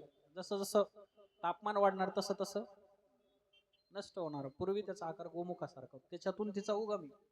तिथून येते गंगोत्रीला, तिचं नाव तिथं असतं भगीरथी. तिथून आल्यानंतर ज्यावेळेस ती देवप्रयागला येते आणि देवप्रयागला आल्यानंतर बद्रीनाथाहून निघलेली अलकनंदा, बद्रीनाथाहून निघलेली अलकनंदा केदारनाथची येऊन तिला मिळते मंदाकिनी. त्या दोघीचा संगम कुठं, रुद्रप्रयागला. नंतर पुढे येते कर्णप्रयागला, कर्णप्रयागून येते देवप्रयागला. आणि त्या अलकनंदा आणि भगीरथीचा संगम देवप्रयागला होतून तिथून निर्माण होते गंगा. ती गंगा कोणी आणली, भगीरथाने आणली खाली. जे जे तिकडे गेले असं उत्तराखंड त्यांना माहित असेल. अतिशय पावन तो, त्याला काय म्हणतात, देवभूमी म्हणतात. कशाला, आपल्या भारतामध्ये प्रत्येक ठिकाणी काही ना काही महत्व आहे. उत्तराखंडला, हिमाचल प्रदेशला तुम्ही गेले तिकडे देवभूमी म्हणतात. आणि आपल्या या महाराष्ट्राला काय म्हणतात, संतभूमी. ती देवभूमी ही संतभूमी. सगळ्यात जास्त संत महाराष्ट्रात झाले म्हणून याला काय म्हणतात, संतभूमी. आणि तिकडे सगळ्या देवतांचे काय झालेले, अवतार कार्य संपन्न झालेले म्हणून त्याला काय म्हणतात, देवभूमी. म्हणून त्याच देवभूमीमधून या जीवनदायी नदीचा काय होतो, उगम होतो. तपस्या केली कोणी, भगीरथाने. कोणाची, गंगेची. गंगेची तपस्या केली. ती म्हटली मी सहजासहज येत नाही, मी कुठे राहिला, स्वर्गामध्ये. आणि स्वर्गामध्ये असणारी ती गंगा म्हणे मी सहजासहज येणार नाही. मला, मी ज्यांच्यामुळे आहेत, ज्यांची मी दासी आहेत, ते भगवान विष्णू, त्यांची तपस्या कर. विष्णूंची तपस्या केल्यानंतर विष्णू प्रगट झाले आणि सांगितलं, भगीरथा गंगेला मी पाठवतो. भगवान विष्णूंच्या उजव्या अंगठ्यातून जिचा उगम आहे, जिची निर्मिती आहे, जी निघाली ती कोण, गंगा. विष्णूंच्या उजव्या अंगठ्यातून निघाली. आणि गंगा म्हटली, भगीरथा अरे मी जरी असं सरळ या भूतलावर आले तरी पृथ्वी काय होईल, नष्ट होईल. मग मला धारण करणार कोणीतरी पाहिजे. तसं मी येणार नाही खाली. डायरेक्ट जरी आली तरी पृथ्वी नष्ट होऊन जाईल. मग धारण करणारा बघ. मग शंकर भगवान परमात्म्याची तपस्या केली. शंकर आणि आपल्या जटेतून गंगा या भूतलावर काय केली, सोडली. सर्वप्रथम भगवान विष्णूंच्या उजव्या अंगठ्यातून जिचा उगम, तिथून आकाश मार्गाने ती भगवान शंकरांच्या जटेमध्ये सामावली आणि जटेतून त्या हिमालयमधून तिचा काय होतो उगम होतो आणि 12ही महिने सर्व जणांचं ती काय करते कल्याण. हे उपकार आहे आपल्यावर कोणाचे राजा रामचंद्रांच्या वंशजाचे पूर्वजांचे. एक नाही दोन नाही अगणित उपकार त्यांनी आपल्यावर केले. त्यांच्यामुळे आज आपण सर्व कसे आहोत चांगले आहोत. आजही एक नाही दोन नाही तर लाख कोटी लोकांना ती जीवनदायिनी कोण गंगा. कितीतरी लोकसंख्येमधून तिचा प्रवाह आहे परंतु सगळ्यावर काय करते ती उपकार करते. उपकार परोपकार आतापर्यंत तिनं केले नाही. परोपकार तिनं केले नाही. आपल्याला कोणी वाईट जरी बोलत आपण त्याला मारायला लावतो परंतु तिच्यावर जे एवढे लोकांनी एवढं काही गोष्टी केल्या परंतु सगळ्यांना ती काय केली परोपकारी. ती परोपकारी तिचं वाहन तिचं चालणं काय आहे परोपकारी. सगळ्यांवर उपकार करत चालते. मग प्राणी असेल माणसं असेल झाडी असेल वेली असेल जंगल असेल शहर असेल सगळ्यावर काय करते उपकार करते. म्हणून तिला जीवनदायिनी म्हणतात गंगा म्हणतात. आणि तिचं नाव जरी घेतलं तरी आपल्या पुण्यामध्ये काय होतं वाढ होतो क्षय होतो. पुण्यामध्ये अक्षय आपण असतो म्हणून तिचं नाव घेतलं पाहिजे. भगीरथाने ती गंगा आणली खाली. त्याच भगीरथाच्या कुळामध्ये अजाचे दशरथ आणि दशरथानंतर ज्यांचा जन्म होतो ते म्हणजे रामचंद्र प्रभू. रामचंद्र प्रभूंचं चरित्र आहे. दशरथ राजांचं सामर्थ्य पण फार मोठं होतं. जे देवतांनाही युद्धामध्ये मदत करतात त्यांना कोण म्हणतात दशरथ. ज्यांचं आयुष्यमान 700 वर्ष ज्यांना आयुष्य होतं कोणांना दशरथांना. आणि देवतांनाही ज्यावेळेस संकट येतं ज्यावेळेस संकट आणि देवता घाबरतात तर कोणाचं ध्यान करतात दशरथाचं. आणि त्याच दशरथांच्या पोटी ज्यांचा जन्म झाला ते रामचंद्र प्रभू. जीवनामध्ये सगळ्या काही गोष्टी चांगल्या होत्या अलबेल होतं परंतु संतती नव्हती म्हणून उद्विग्न होते. त्यातून पुत्र कामेष्ठी यज्ञ केला आणि यज्ञातून वशिष्ठजींना सांगून यज्ञ केला आणि यज्ञ करून यज्ञाचं जे फळ होतं त्या फळातून कोण जन्माला आले रामचंद्र प्रभू आणि हे चारही भावंड.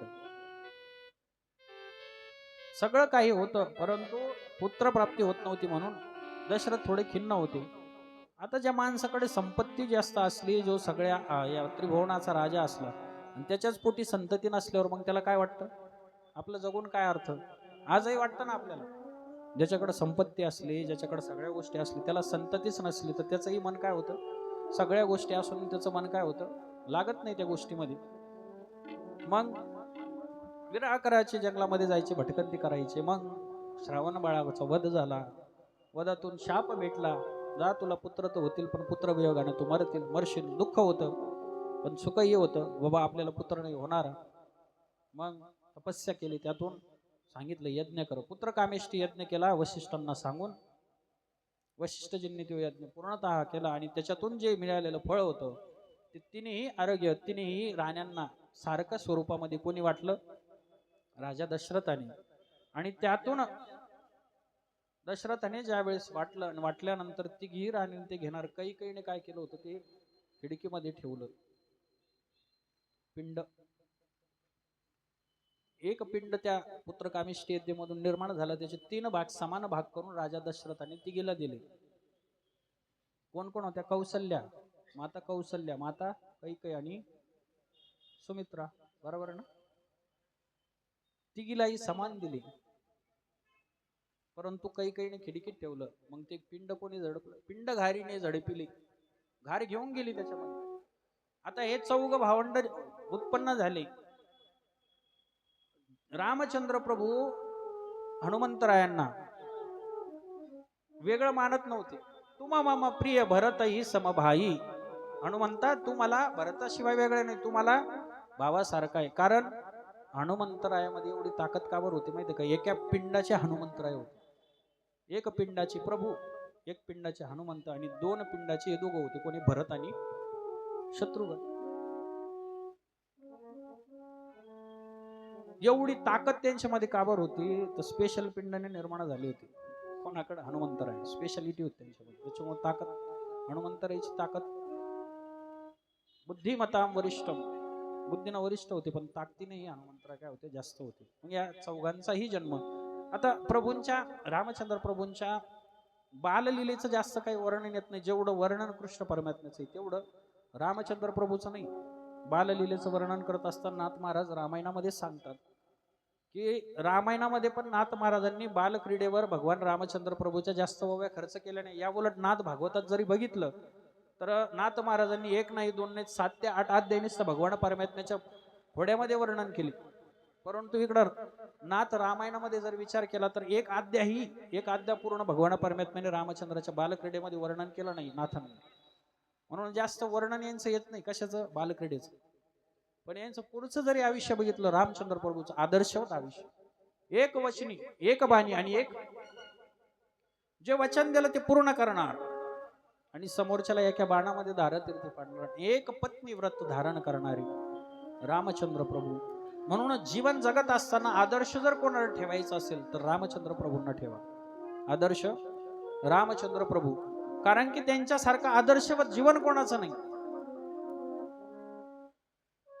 आदर्श किती म्हणावं लागल.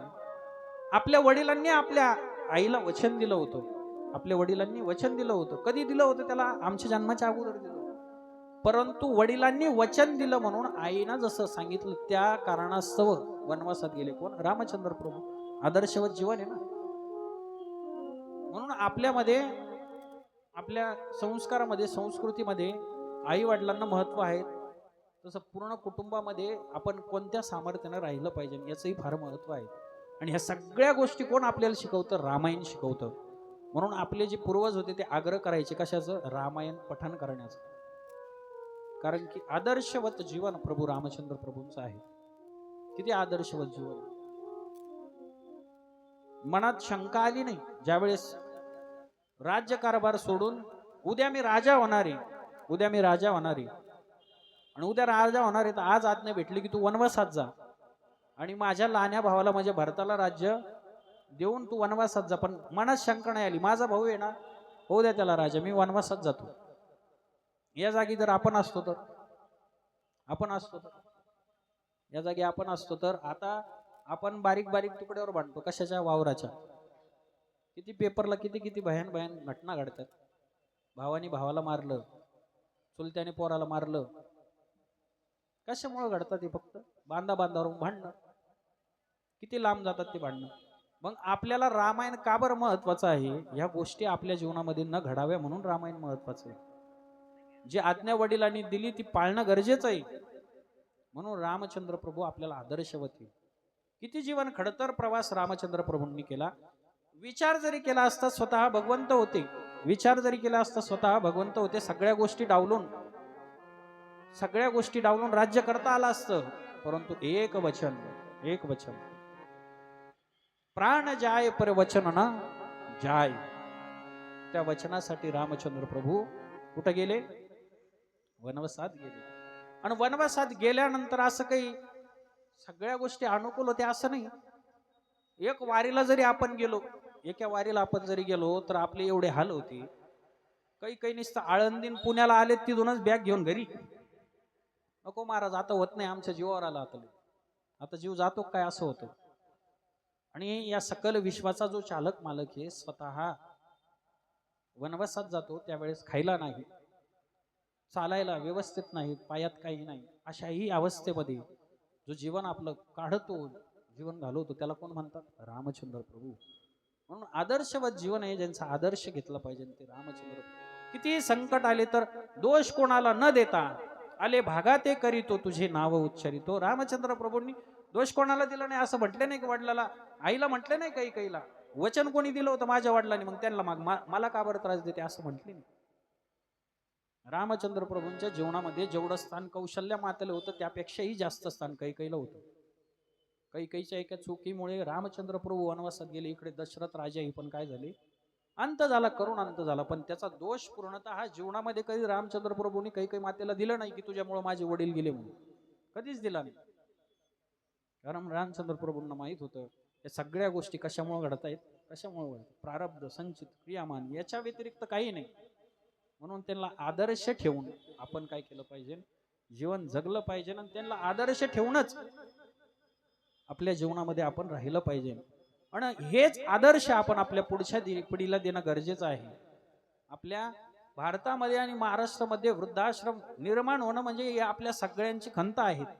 तर वृद्धाश्रम मध्ये जास्त कोणाचे आई वडील याच्यामध्ये जास्त, जे जास्त शिकले त्यांचेच आहे ना, कधी कमी शिकले त्यांचे, जे जास्त शिकले त्यांचेच.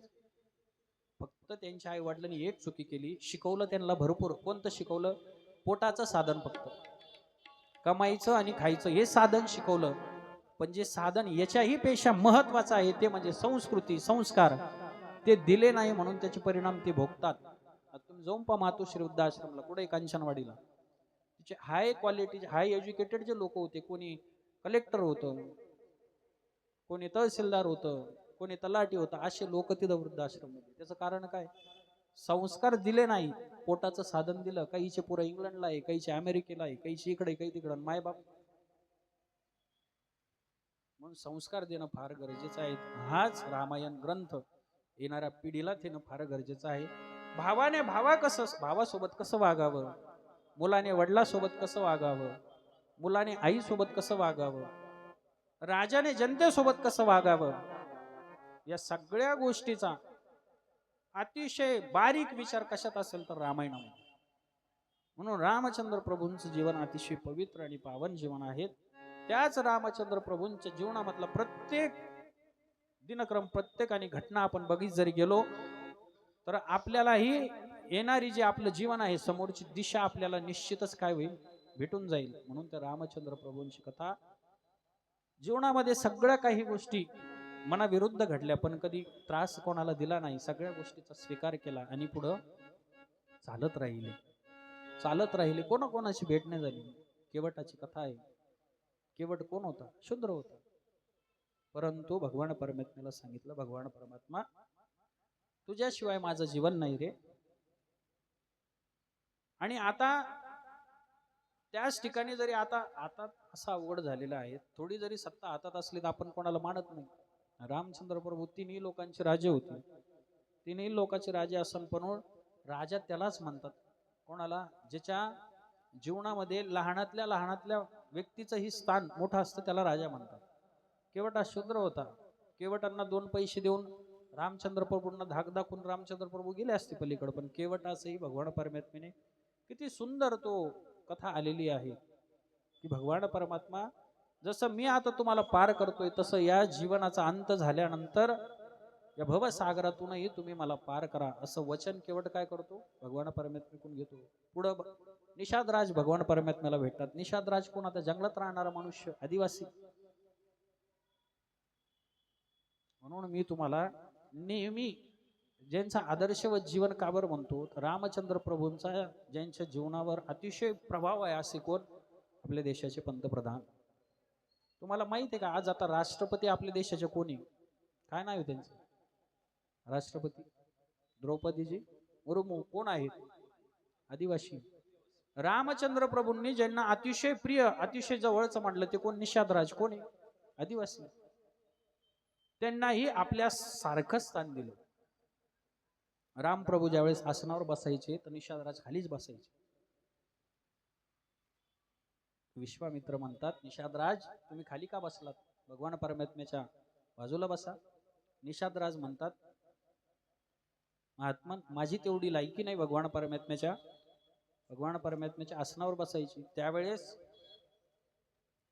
संत म्हणतात, महात्मा म्हणतात, निषादराज, अरे ज्यांनी आपल्या सर्व राज्याचा त्याग करून जे आपल्या सोबत येऊन वनात राहतात त्यांनी आपल्यामध्ये भेद केला नाही, तू का बरं भेद करतो? रामायणामधलं सुंदर वर्णन. भगवान परमात्म्याने भेद कोणासोबतच केला नाही. सुंदर एक कथा येते भगवान परमात्म्याची. एकदा विश्राम करत असताना भगवान परमात्म्याच्या पायातले काटे लक्ष्मणजी काढत होते. आणि काटे काढत असताना भगवान परमात्म्याला त्याचा त्रास होत होता. पण पाणी लक्ष्मणजीच्या डोळ्यातून पडत होतं. लक्ष्मणजी भगवान परमात्म्याला विचारतात, भैया एवढे काटे तुमच्या पायामध्ये रुतले, तुम्हाला याचा त्रास होत नाही का? रामचंद्र प्रभू म्हणतात, लक्ष्मणा, अरे मला त्रास होतो पण माझा स्वभाव असा आहे. मला ज्याने त्रास दिला पण मी एकदा त्याला अंगीकारलं, त्याचा स्वीकार केला, तर त्याचा त्रासही मी काय करतो? स्वीकार करतो. म्हणून कोणाचं झालं पाहिजे? त्याचं झालं पाहिजे. आपला त्रासही त्याला सहन होतो. का बरं? एकदा त्याने आपल्याला स्वीकारलं तर आपल्या सगळ्या गोष्टी तो सहन करतो. लक्ष्मणजीला रामप्रभू सांगतात. हे सुंदर वर्णन आहे. कथा सांगायची लई कथा आहे, भरपूर कथा आहे सांगायची. एक एक गोष्ट जरी एक एक गोष्टीचा विचार जरी केला तर आपलं जीवन पूर्णतः बदलून टाकणारी ही कथा आहे. एक गोष्ट जरी एक जीवनामध्ये एकच कथा जरी आपण घरी घेऊन गेलो ना तर आपलं पूर्ण जीवन बदलून जाईल. म्हणून कथा ऐकायची तर लक्ष देऊन ऐकली पाहिजे. लक्ष देऊन ऐकली. एकच कथा आपलं पूर्ण जीवन उद्धरून टाकू शकते, एवढी ताकद या कथेमध्ये आहे. म्हणून ते भगवान परमात्म्याचं चरित्र तुम्ही कोणत्याही अँगलना कोणत्याही दृष्टीने तुम्ही विचार करा, रामचंद्र प्रभूचं अतिशय पावन चरित्र. म्हणून जीवनामध्ये रामचंद्र प्रभूंचं भजन नेहमी गायलं पाहिजे, नेहमी म्हणलं पाहिजे. मंगल भवन मंगल हारी, मंगल भवन मंगल हारी, द्रवहु सुदोषर वीर विहार. मंगल भवन मंगल हारी, द्रवहु सुदशरथ आमिर विहारी. राम सिया राम जय जय राम. राम सिया राम जय जय राम. ओ राम सिया राम सिया राम जय जय राम. राम सिया राम जय जय राम. भगवान परमात्म्याचं सुंदर असं भजन आहे. पुढे भगवान परमात्म्याच्या जीवनामध्ये अनेक संकट आले. सगळ्या संकटाला भगवान परमात्म्याने उत्तर देऊन सीता मातेचं हरण होतं. तिथून सगळ्यांना विचारत भगवान परमात्मा निघतात. आणि मग सुग्रीवाची भेट असेल, हनुमंतरायांची भेट असेल, तर बरेचसे जण म्हणतात. आता एक प्रचलित कथा चालू आहे सध्या. काय? रावणाने सीता मातेलाही हात लावला नव्हतं म्हणून. रामापेक्षा कोण मोठं आहे? रावण. सध्या आता बरेचसे तुम्ही जरी तरुण पिढीला जरी बघितलं तर काही काहीची डोके असे भनकलेले आहे सध्या. रामापेक्षा रावण मोठा. पण रावणाला माहीत होतं. मुख्यत्वे रामायणाचा विचार जरी केला तर प्रभू श्री रामचंद्र आणि सीता मातेचा संवाद आहे दोघांचा, की येणारा काळ अवघड आहे, येणारा काळ कठीण आहे. म्हणून रामचंद्र प्रभू आणि सीता माता या दोघांचा संवाद आलेला आहे वाल्मिकी रामायणामध्ये. भगवान श्री रामचंद्र प्रभू सीता मातेला सांगतात, सीते पुढे काही अशा घटना घडणार आहेत, अशा घटना घडणार आहेत. त्या घटनेला उत्तर देताना आपल्याला सामोरे जाणे, कारण की या पृथ्वीवरून दुष्टांचा नाश करणं गरजेचं आहे. म्हणून आता पुढे रावण येणार, तुझं हरण करणार, आणि तुला त्या गोष्टीला सामोरे जाणं गरजेचं आहे, कारण की त्याला मारणं फार गरजेचं आहे, त्याचा उद्धार होणं गरजेचं आहे. त्यावेळेस त्या दोघांच्या संवादातून सीता माता होकार देते. वाल्मिकी रामायण असं सांगतं की त्याच क्षणी भगवान परमात्म्याने सीता मातेला अग्नीच्या हवाली केलं. कोणाच्या? अग्निदेवाच्या. आणि तीळ मात्र उरली जरी कोण असेल तर भगवान सीता मातेचं नुसतं स्वरूप मात्र, परछाई मात्र उरलेली ती काय होती?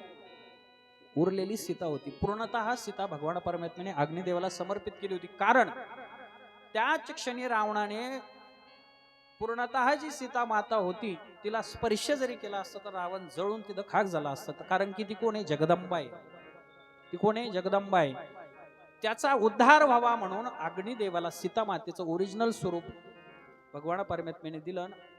नाम मात्र सीता माता फक्त भगवान परमात्म्यासोबत होती. म्हणून रावणाने जी ओरिजिनल सीता माता तिला स्पर्शच नाही केला. जिचं स्वरूप होतं फक्त तिला स्पर्श करून तो काय केला? घेऊन गेला. आणि असंही एक सांगतात की ज्यावेळेस तो भिक्षा मागायला आला त्यावेळेस काय म्हटला? माता भिक्षाम देही, काय म्हटला? त्याच्यामुळेही त्याची वाईट त्या सीता मातेवर कधी नजर गेली नाही. आणि मग ज्यावेळेस रावणाचा ज्यावेळेस वध झाल्यानंतर बरेचसे जण म्हणतात की रावणाकडे सीता माता असल्यामुळे रामचंद्र प्रभूंनी सीता मातेची परीक्षा घेतली. कशाची? अग्निमधून परीक्षा नाही घेतली. जी ओरिजिनल सीता होती ती अग्निकून परत घेतली. का बरं? कारण की या सगळ्या घटनाक्रमामध्ये सीता मातेला थोडाही त्रास सहन न करावा म्हणून अग्निदेवाला जी समर्पित केलेली सीता ती परत घेतली. सीता मातेची परीक्षा नाही घेतली. मग बावळटाचं ऐकू नका, बावळटाचं ऐकू नका, चांगल्याच ऐका. नाही चांगल्याच ऐकायचं, ग्रंथ श्रवण करा, ग्रंथ वाचा. आपल्या डोक्यामध्ये काही काही भरून ठेवलेलं आहे. रावणाला माहित होतं आपण याची भक्ती करू शकत नाही, मग याचं वैरत्व आपण घ्यायचं. मंदोदरी आणि रावणाचाही संवाद आहे. मंदोदरी म्हणते तुम्हाला सगळ्या काही गोष्ट माहिती, तुम्हाला माहिती आहे राम कोण आहे, रामाला सहाय्य होणारा हनुमंत तुम्हाला माहिती आहे कोण आहे. पण रावण म्हणतो मंदोदरी मी त्याला शरण नाही जाऊ शकत, कारण की मी कोण आहे, त्रिलोकावर सत्ता गाजवणारा मी आहे. मी त्याला शरण जाऊ शकत नाही. मला त्याच्याकडून माझा उद्धार करून घ्यायचा, पण कसा करून घेणार, मी त्याच्याकडून मरूनच माझा उद्धार करून घेणार. या सगळ्या गोष्टी ज्यावेळेस तुम्ही रामायण ऐकसाल, कैकेयी आणि मंथरेचा पण संवाद आहे त्याच्यामध्ये. मंथरा म्हणते कैकेयी, मंथरेचा आणि कैकेयीचा संवाद असा आहे की भगवान रामचंद्र प्रभूला वनवासाला जाणं गरजेचं आहे. का बरं गरजेचं आहे, तर ही पृथ्वी काय करायची, राक्षसातून मुक्त करायची. मग रामचंद्र प्रभूला वनवासात घालायचं तर कोणाला तरी वाईट व्हायला लागेल. तर मंथरा म्हणते मी वाईट व्हायला नाही. मंथरा दुसरी तिसरी कोणी नसून जनाई. मंथरेचा कलियुगातला अवतार जनाई आहे. मग जनाई ही भगवान परमात्म्याच्या विरुद्ध होती का भक्त होती? भक्त होती. पण दुष्टाचा संहार करायचा असेल तर आपण वाईट झालं तरी चालेल, पण दुष्टाचा नाश झाला पाहिजे. म्हणून एक रामायण असंही सांगतं मंथराने जे केलं ते चुकीनं नाही केलं, जाणून बुजून केलं. का बरं? प्रभू वनवासात जाणार आणि वनवासात गेल्यानंतरच रावणाचा वध होणार, असं एक रामायण. पण आपल्याला वर्ष रामायण माहिती, कशाचं? ताकापुरतं रामायण, ताकापुरतं रामायण आपल्याला माहिती फक्त, बस. काही अर्थ नाही त्याला. चांगलं श्रवण करा, चांगल्यातून आपला उद्धार करून घ्या. या रामायणाकडे पण थोडा लक्ष घाला, याच्याकडेही आपलं चिंतन लागू द्या. चिंतन लागू. आणि ज्यावेळेस तुम्ही ऐकसाल ना, तुमच्या डोक्यात काही येणार नाही, दुसरं काही येणार नाही, काही येणार नाही. फक्त एक भगवान परमात्मा. असं भगवान परमात्म्याचं जीवन. आले, रावणाचा वध केला. रावणाचा वध करून कुंभकर्णाचाही वध केला. विभीषणाला राज्यावर बसवलं. राज्यावर बसून भगवान परमात्मा लंका त्याच्या हवाली करून कुठं जातात? अयोध्येला जातात. ज्यावेळेस विभीषण शरण आला, भगवान परमात्मा किती उदारी. प्रश्न केला, कोणी? सुग्रीवानी प्रश्न केला, देवा वचन दिलं तू विभीषणाला. काय वचन दिलं? लंका तुझी. रावण मारण्याच्या अगोदर वचन दिलं लंका तुझी. जर रावण तुला शरण आला तर? देव म्हटले विभीषणाला लंका दिली, रावणाला मी माझी अयोध्या देईल. म्हणून त्याला म्हणतात देव उदारे उदार, उदार तो हरी ऐसी कीर्ती चराचरी. अरे रावण जरी शरण आला मला तर माझी अयोध्या त्याला देऊन टाकेल. त्याला आसक्ती नाही कोणत्या गोष्टीची. रावणाचा उद्धार भगवान परमात्म्याच्या हस्ते झाला. आणि रावण जरी दोषी असला आणि जरी वैरी असला, परंतु पुढं लक्ष्मणाला राज्य कसं चालवावं याचं ज्ञान भगवान परमात्म्याने रावणाकडून लक्ष्मणाला दिलं. रावण ज्यावेळेस धारातीर्थी पडला तर लक्ष्मणाला भगवान परमात्मा सांगते, लक्ष्मणा जा रावणाकडं, राज्य कारभार कसा चालवला पाहिजे याचे धडे घे. लक्ष्मणजी म्हणतात देवा त्याच्याकडून, तो तर आपला वैरी आहे. वैरी आहे, वैरी जरी असला परंतु राज्य कारभार रावणासारखा कोणीच चालवलं नाही, म्हणून त्याच्याकडून काय कर. सुंदर असं हे रामायण. भगवान परमात्म्याने सगळ्यांचा उद्धार केला. आणि नंतर अयोध्येमध्ये आल्यानंतर 1 नाही 2 नाही तर 10,000 वर्ष भगवान परमात्म्याने राज्य केलं. किती? 10,000 वर्ष राज्य केलं. राज्य केल्यानंतर मग सीतामाता पृथ्वीमध्ये समावून गेली. समावून गेल्यानंतर मग भगवान परमात्मा उद्विग्न झाल्यानंतर शरयू मातेमध्ये आपला देव भगवान परमात्म्याने समर्पित करून स्वतःच्या स्वस्वरूपात प्रगट होऊन कुठं निज धामाला निघून गेले. अशी रामचंद्र प्रभूंची कथा. रामचंद्र भगवान की. पुढं द्वापार युग लागलं आणि द्वापार युगामध्ये सुरुवातीला द्वापार युग चांगलं होतं. असं नाही की द्वापार युगामध्ये सगळ्या गोष्टी, भगवान परमात्मा प्रत्येक युगाच्या शेवटीला जन्म घेतात. मग द्वापार युगामध्ये जे चाणूरादी कंस हे मंडळी जे होते, चाणूर मुष्टिक कंस यांचा अत्याचार ज्यावेळेस वाढायला लागला आणि वाढायला लागल्यानंतर या भूमीला सगळं काही सहन होतं, पण अत्याचार सहन होत नाही, पाप सहन होत नाही. ब्राह्मणांची हत्या, गोहत्या याच्यातून पाप करणं निर्माण होतं आणि पापातून भगवान परमात्मा या पृथ्वीला काय होतं? वज होतं. मग ज्यावेळेस पृथ्वी मातेला वज होतं तर वत्स्यरूपी पृथ्वी ब्रह्म्यापाशी जाय. नेत्री वाहे अश्रू सांगत असे. भगवान परमात्म्याला काय सांगते, जे राक्षस मंडळी यांनी एवढा उत्पात मांडला की यज्ञ मोडतायत, सगळ्यांचा हत्या करतायत. मग आता भगवान परमात्मा तुम्ही अवतार या यांचा काय करा, निपात करा.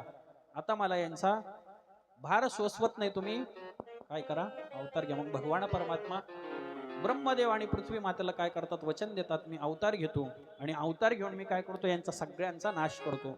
भगवान परमात्मा अवतार घ्यायला मान्य होतात, त्यांना वचन देतात आणि वचन दिल्यानंतर भगवान परमात्मा शेष नागाला सांगतात की चला आपण अवतार धारण करायचं, चला पुढचं कार्य करायचं, आपल्याला यांचा सगळ्याचा नाश करायचा. आता शेष भगवान परमात्मा म्हटले, देवा तुझ्यासोबत नको रे बाबा, एकदा तुझ्यासोबत आलो, 14 वर्ष मला उपाशी ठेवलं, तो काही नको, तू नकोस मला. आता देव कसा आहे, चतुर आहे. भगवान परमात्मा म्हटले, बाबा मागच्या जन्मामध्ये तू लहान होता, त्याच्यामुळे तुला माझं ऐकणं गरजेचं होतं. आता तू काय होय, आता तू वडील वही बा सर्वज्ञा, पाळी न मी आज्ञा तुझी बाळी, तू वडील वही. भगवान परमात्मा माहित होते याला फक्त मोठेपणा द्यायचं, याला मोठं जरी केलं सगळं आपलंच चालणार आहे, कारण की तो कसा आहे, चतुर आहे. त्याला मोठं केलं फक्त कोणाला, शेषनागाला. त्याला बळीराम म्हणून तुम्ही अवतार घेऊन या, तुम्ही मोठे व्हा, तुमची आज्ञा मी पाळे. भगवान परमात्म्याने सगळ्यांना आज्ञा दिली. आज्ञा दिल्यानंतर इकडे कंस हा अतिशय आनंदी होता. का बरं, आपल्या बहिणीचा विवाह होता. कोणाचा, देवकी मातेचा विवाह लागणार होता, कोणासोबत, वसुदेव सोबत. अतिशय आनंदी होता, अतिशय आनंदी होता.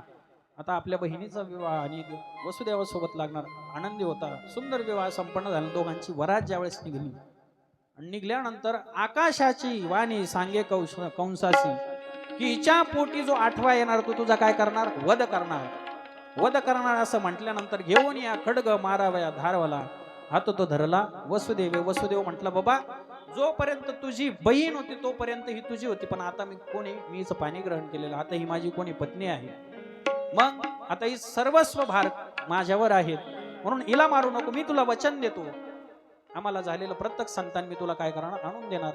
वचन दिलं. भगवान परमात्म्याने येण्याची तयारी केली. वचन दिलं कोणी, वसुदेवानी कंसाला वचन दिलं. दोघांनाही कारागृहात कंसाने टाकलं. कारागृहात टाकल्यानंतर पहिला पुत्र यांना झाला आणि पहिला पुत्र जसा झाला तसा वसुदेवने तो घेतला आणि कुठे गेले, कंसाला सांगितलं, हा पहिला, तुला काय करायचं कर. कंसाने ज्यावेळेस त्या बाळाला बघितल्यानंतर त्याच्या अंतःकरणात दया निर्माण झाली. आणि दया निर्माण झाल्यानंतर तो हसला आणि म्हटला, मला माफ करा, मी काही याला मारणार नाही, याला तुम्ही घेऊन जा. आता दुष्ट प्रवृत्तीचे लोक जेवढे दिवस जास्त राहणार तेवढा काय होणार, पृथ्वीला भार होणार. मग याचा पापाचा घडा भरावा म्हणून मग कोण आले, नारद महाराज आले. नारद महाराज आल्यानंतर कंसाला लय भारी पटवलं. ते वाईटाला पटवायचं म्हणल्यानं समोरच्याला अक्कलच पाहिजे, कारण की वाईट एवढे बोकर असते, त्यांना थोडं जरी डाऊट झाला समोरच्याचं ते काय करतात, नाही नाट करून टाकतात. म्हणून चतुर माणूस त्यांच्या पुढे पाहिजे ना. नारद कशी चतुर होते. नारदाने अशा हात वर केले, कंसा मला सांग या बोटातून कोणता पहिला आणि कोणता शेवटचा. कुठून जरी गिनती केली सारखीच, 1 2 3 4 5 6 7 8, 8वा पहिलं होऊन आला तर मग आता ते कंस, आता हे जे दुष्ट असतात ना, हे थोडे डोक्यात कमी असतात. कुठं असते यांचे मेंदू, गुडघ्यामध्ये. फक्त चतुर लोक यांना भेटले पाहिजे, ते बरोबर येडे बनवते. आणि आता नारद चतुर होते, हे कंस कसा, हे विचार कशाने करते, फक्त ताकदीने विचार करते, डोक्याने विचार करीत नाही. कोण, दुष्ट. त्यांना वाटतं आपल्याकडे ताकदले, मग आपण कोणाला पण जिंकू शकतो. पण यांच्या ताकदीने, यांच्या ताकदी गुडघ्यात असतात, डोकं गुडघ्यात असतं, हे ताकदीने विचार करतात फक्त. त्याला पटलं ते. पुण्य सारवया भेटे देव ऋषी, वधी बाळकाशी ठेवू नको कंसा तू, कारण की 8वा पण पहिला होऊन येऊ शकतो. त्याला पटलं. गेला परत आणि वसुदेव देवकी मातेकडून पहिला बालक वडला, आणि वडला जसा फिरवला तसा आपटीला पहिल्याचा वध केला. दुसरा तिसरा असे 6 मारिता दुराचारी, 6 पुत्र मारले देवकी मातेचे. आणि 7वं योग मायेने कुठे गेला, रोहिणीच्या गर्भामध्ये. भगवान परमात्म्याने योग मायेने रोहिणी बलभद्राला कुठं पाळवलं, रोहिणीच्या. आता ही रोहिणी कोण होती, वसुदेवांचीच पत्नी होती. आणि ज्यावेळेस तिला वसुदेव तर याच्यामध्ये कुठं बंदिवासामध्ये, ही गर्भस्थ कस काय झाली. ज्यावेळेस सगळे लोक बोलायला लागले गोकुळातले, त्यावेळेस परत आकाशवाणी झाली, हा दुसरा तिसरा कोणी नसून वसुदेवाचा 7वा मुलगा आहे, त्याच्यामुळे रोहिणीला कोणीही नावं ठेवू नका. आकाशवाणी झाली. आणि आकाशवाणी झाल्यानंतर मग भगवान परमात्मा जन्माला येणार म्हणून सगळे देवता स्वर्गामध्ये काय झाले, प्रगट झाले आणि सगळे देवता भगवान परमात्म्याचा जन्म उत्सव पाहण्यासाठी कुठे आले? स्वागतं कृष्ण शरणागतं जय हो. कृष्ण स्वागतं कृष्ण शरणागतं कृष्ण स्वागतम कृष्ण जय हो. शरणागतं कृष्ण टाळी टाळी टाळी. स्वागतं कृष्ण शरणागतं कृष्ण स्वागतं सुस्वागतं शरणागतं कृष्ण स्वागतम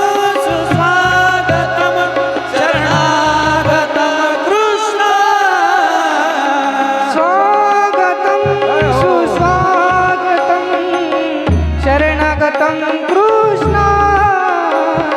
स्वागतं सुस्वागतं शरणागतं कृष्ण स्वागतं शरणागतं शरणागत कृष्ण स्वागतं कृष्ण शरणागतं कृष्ण स्वागतं कृष्ण शरणागतं कृष्ण स्वागतं कृष्ण शरणागतं कृष्ण स्वागतं कृष्ण स्वागतम कृष्ण स्वागतं कृष्ण शरणागतं कृष्ण स्वागतं कृष्ण शरणागतं कृष्ण शरणागतं कृष्ण शरणागतं कृष्ण भगवान परमात्मा देवकी मातेच्या गर्भामध्ये प्रगट झाले आणि प्रगट झाल्यानंतर लख्ख असा प्रकाश पडला आणि प्रकाश पडल्यानंतर भगवान परमात्मा कधीही गर्भवासातून जन्म घेत नाही. भगवान परमात्मा प्रगट होते म्हणून आपण त्याचं काय करतो, प्रगट उत्सव काय करतो, संपन्न करतो. अष्टमूर्ती 8 वर्षाची भगवान परमात्मा प्रगट झाले आणि प्रगट झाल्यानंतर सगळ्यांनी भगवान परमात्म्याचा काय केला, जय जयकार. गोपाल कृष्ण भगवान की जय. सगळ्या देवतांनी पुष्पवृष्टी केली. भगवान परमात्मा अष्टस्वरूपामध्ये अष्टरूपाच्या मूर्तीमध्ये प्रगट झाले आणि प्रगट झाल्यानंतर देवकीने आणि वसुदेवाने ज्यावेळेस भगवान परमात्म्याला पाहिलं तर अंतःकरण गहिवरलं आणि अंतःकरण गहिवरल्यानंतर भगवान परमात्म्याचा आशिष त्याच्यावर घेतला. भगवान परमात्म्याने सांगितलं, वसुदेवजी हा 2 मिनिट वसुदेवने सांगितलं की आता मला इथं ठेवू नका, कुठं घेऊन जा, नंदाच्या घराला घेऊन जा. आणि तिथं गेल्यानंतर कारण की मला पुढेही बहुत करणे आहेत. आणि मग देवकी माता म्हणते, भगवान परमात्मा तू 8 वर्षाच्या रूपामध्ये प्रगट झाला, परंतु तुला कसं बघायचं आम्हाला, बाल स्वरूपात. आता बाल हो, आम्हाला तुझ्या लीलाचं वर्णन थोडं करू दे, थोडं आम्हालाही बाल स्वरूपात तुझं दर्शन घडू दे. मग देवकी मातेने जी आज्ञा केली भगवान परमात्म्याला, त्यानुसार भगवान परमात्मा बालक झाले. आणि बालक झाल्यानंतर भगवान परमात्म्याला देवकी मातेनं मन भरून बघितलं आणि मग कंठ दाटतोय, अंतःकरणामध्ये प्रेम आहे भगवान परमात्म्याविषयी, सोडा वाटत नाही. पण भगवान परमात्मा जसं त्यांनी सांगितलं तसं गरजेचं करणं गरजेचं आहे, कारण कंसाचा वध होणं गरजेचं आहे. म्हणून देवकी मातेनं इच्छा नसतानाही वसुदेवांना भगवान परमात्म्याला समर्पित केलं. आणि मग वसुदेवाला भगवान परमात्म्याला जसं समर्पित केलं तसं वसुदेवाची हातातले सगळं काही जे बेड्या होत्या, उचलला कमळापती पायीची बंधने गळती, सगळे बंधनं गळले आणि वसुदेव भगवान परमात्म्याला घेऊन निघाल्यानंतर जे द्वारपाळ होते सगळे काही भगवान परमात्म्याने मोहून घेतले आणि मग भगवान परमात्म्याला घेऊन यमुनेपर्यंत आले. यमुनेतून दुथडी भरून यमुना वाहत होती. कारण काय होतं तर काय चालू होतं, पाऊस. रात्री 12च्या नंतर भगवान परमात्म्याचा जन्म आणि कवा, श्रावण वद्याष्टमी, आणि तेव्हा काय असतं, ऊन नाही, अमाप पाऊस यमुना भैया दुथडी भरून वाहत होती. मग जसे वसुदेव प्रवेश करतात यमुनेमध्ये, वसुदेवाच्या तोंडात नाकात पाणी जायला लागल्यावर भगवान परमात्म्यालाच काय आली, दया आली. जाऊ दे बाबा, आपला बाप आहे, कसं का वैना आपल्याला घेऊन जातोय, मग आता बस करावं याची आपण परीक्षा बघणं. मग जो पूर चढला अचाट त्याशी लाविला अंगुष्ट. अंगुष्ट भगवान परमात्म्याने लावला. दोन कारण होते. एक यमुना याची काय आहे? बायको आहे. आणि दुसरी सासू पण आहे ना. लक्ष्मी कोणाची मुलगी? सागराची. ही कोणाची बायको? सासूच. आता जवळ आल्यावर सासू थांबेल का? मुख पाहिला नाही थांबणार. मग सासूला काय आलं?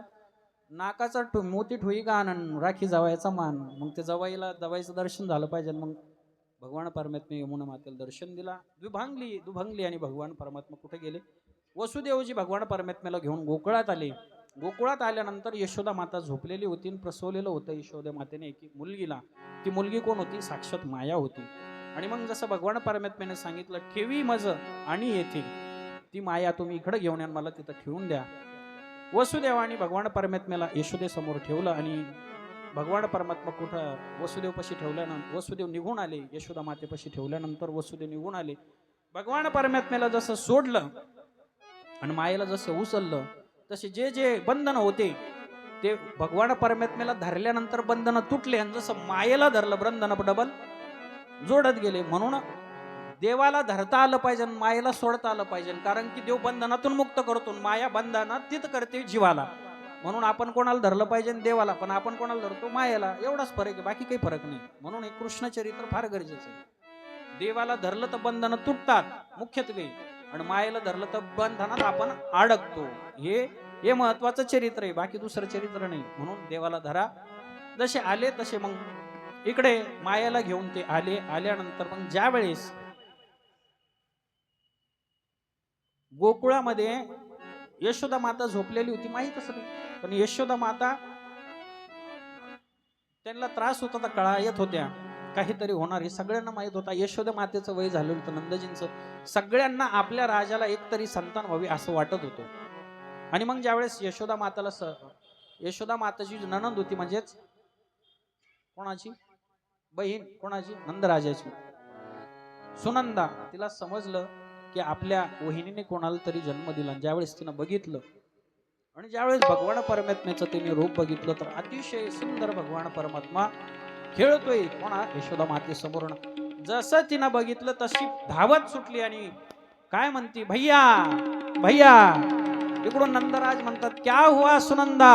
भैया भैया. पुढं बोलानच नाही. यशोदा नंदराज म्हणतात, क्या हुआ सुनंदा? मग सुनंदा म्हणते, आपको लाला भयो. नंद घरा नंद भयो, जय हो नंद लाल की. घर नंद भयो जय कन्हैया लाल की. नंद घरा नंद भयो, जय कन्हैया लाल की. नंद घर नंद भयो, जय कन्हैया लाल की. जय कन्हैया लाल की, श्रीपति लाल की. जय कन्हैया लाल की.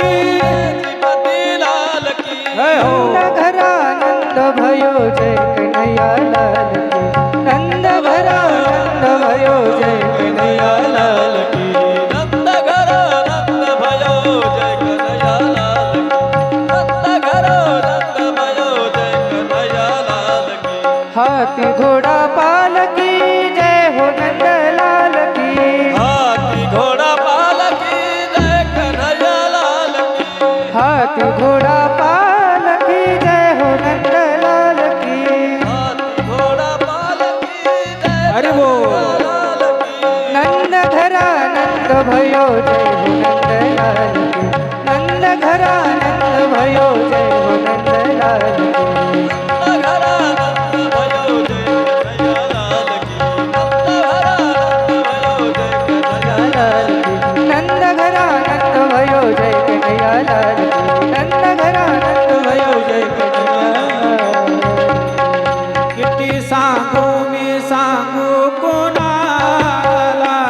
किती सांगू मी सांगू कुणाला? आज आनंदी आनंद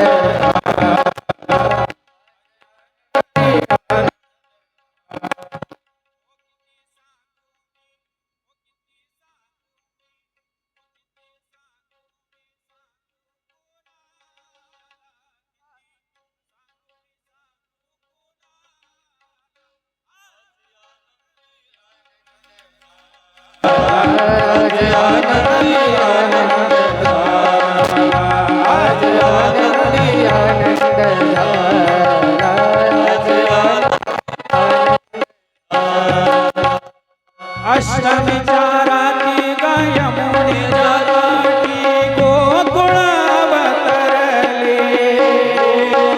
अष्टमीच्या रात्री ग यमुनेच्या काठी गोकुळ अवतरले. ओ अष्टमीच्या रात्री ग यमुनेच्या काठी गोकुळ अवतरले. अष्टमीच्या रात्री ग यमुनेच्या काठी गोकुळ अवतरले. ओ गोड सुरालात नाचू गाऊ तालात पैजण खणखणले. ओ गोड सुगालात नाच गाऊ तालात पैजण थरथरले. ओ काना दिसतो उठून गोपी आल्या नटून. काना दिसतो उठून गोपी आल्या नटून नव्या तहतीचा शृंगार केला. आज आनंदी आनंद झाला. आज आनंदी आनंद झाला. आज आनंदी आनंद झाला.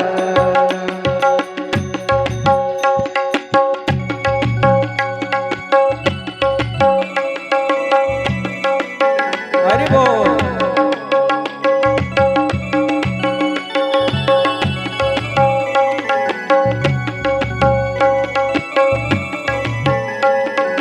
मूर्ती अशी साजरी ग ओठावरी वासरी फुलले सुरासंगती.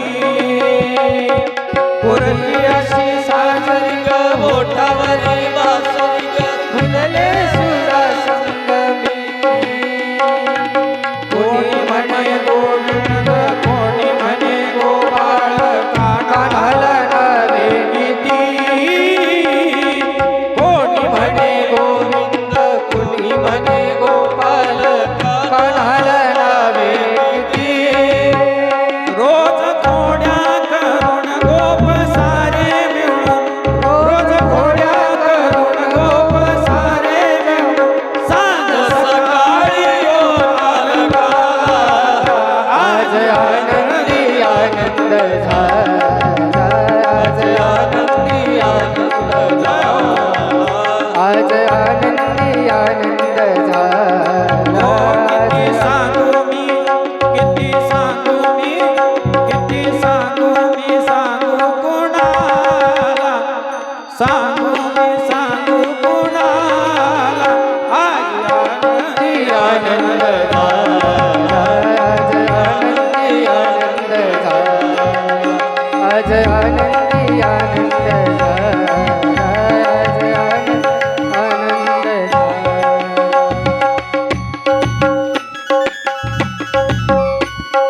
खेळ असा रंगला ग खेळणारा रंगला. टिपरीवरी टिपरी पडे. खेळ असा रंगला ग खेळणारा रंगला टिपरीवर टिपरी पडे. ओ खेळ असा रंगला ग खेळणारा रंगला. टिपरीवरी टिपरी पडे. खेळ असा रंगला ग खेळणारा रंगला टिपरीवर टिपरी पडे. आला पुन्हा पुन्हा गिरधारी मारी तो ग पिचकारी रंगाचे पडके सडे. लपून छपून गिरधारी मारी तसे पिचकारी रंगाचे पडते सडे.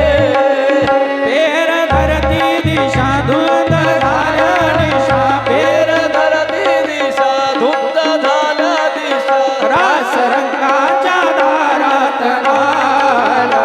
आज आनंदी आनंद झाला. आज आनंदी आनंद झाला. आज आनंदी आनंद झाला. ओ किती सांगू मी किती सांगू मी सांगू कुणाला. किती सांगू मी सांगू कुणाला. आज आनंदी आनंद झाला. आज आनंदी आनंद झाला. आज आनंदी आनंद झाला. आज आनंदी आनंद झाला.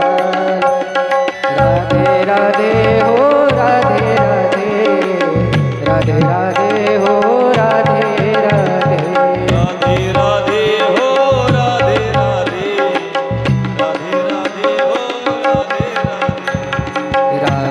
राधे हो राधे राधे राधे राधे हो राधे राधे राधे राधे हो राधे राधे राधे राधे हो राधे राधे तुम भी बोलो राधे राधे हम भी बोले राधे राधे मी बोलो राधे राधे तुम भी बोलो राधे राधे तुम भी बोलो राधे राधे हम भी बोलो राधे राधे मी बोलो राधे राधे तुम भी बोलो राधे राधे राधे हो राधे राधे राधे राधे हो राधे राधे राधे राधे हो राधे राधे राधे राधे हो राधे राधे गवळण सांगती गवळणीला न पुत्र झाला यशोदे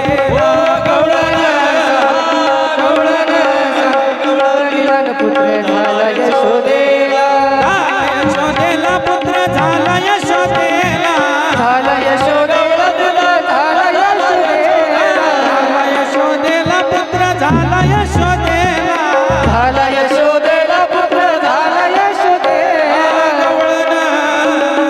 गवळण गवळण सांगती गवळणीला न पुत्र झाला यशोदेला झाला यशोदेला गवळण सांगती गवळणीला पुत्र झाला यशोदेला एक धावी एक पुढे वाटी ताटी सोटवाट एक धावी एक पुढे वाट दाटी सुंदवडे वाट ताटी सोटवडे एक धावी एक पुढे वाट दाटी सुंदवडे एक धावी एक आ गवळण गवळण सांगती गवळणीला पुत्र झाला यशोदेला गवळण सांगती गवळणीला पुत्र झाला यशोदेला गवळण सांगती गवळणीला पुत्र झाला यशोदेला सोयरीची गलबल झाली दासी जनी लगा सोयरीची गलबल झाली दासी जनी लगा दास जनी लगाली सोयरीची गलबल झाली दासी जनी हेर घाली सोयरीची गलबल गवळण गवळण गवळण सांगती गवळणीला पुत्र झाला यशोदेला गवळण सांगती गवळणीला पुत्र झाला यशोदेला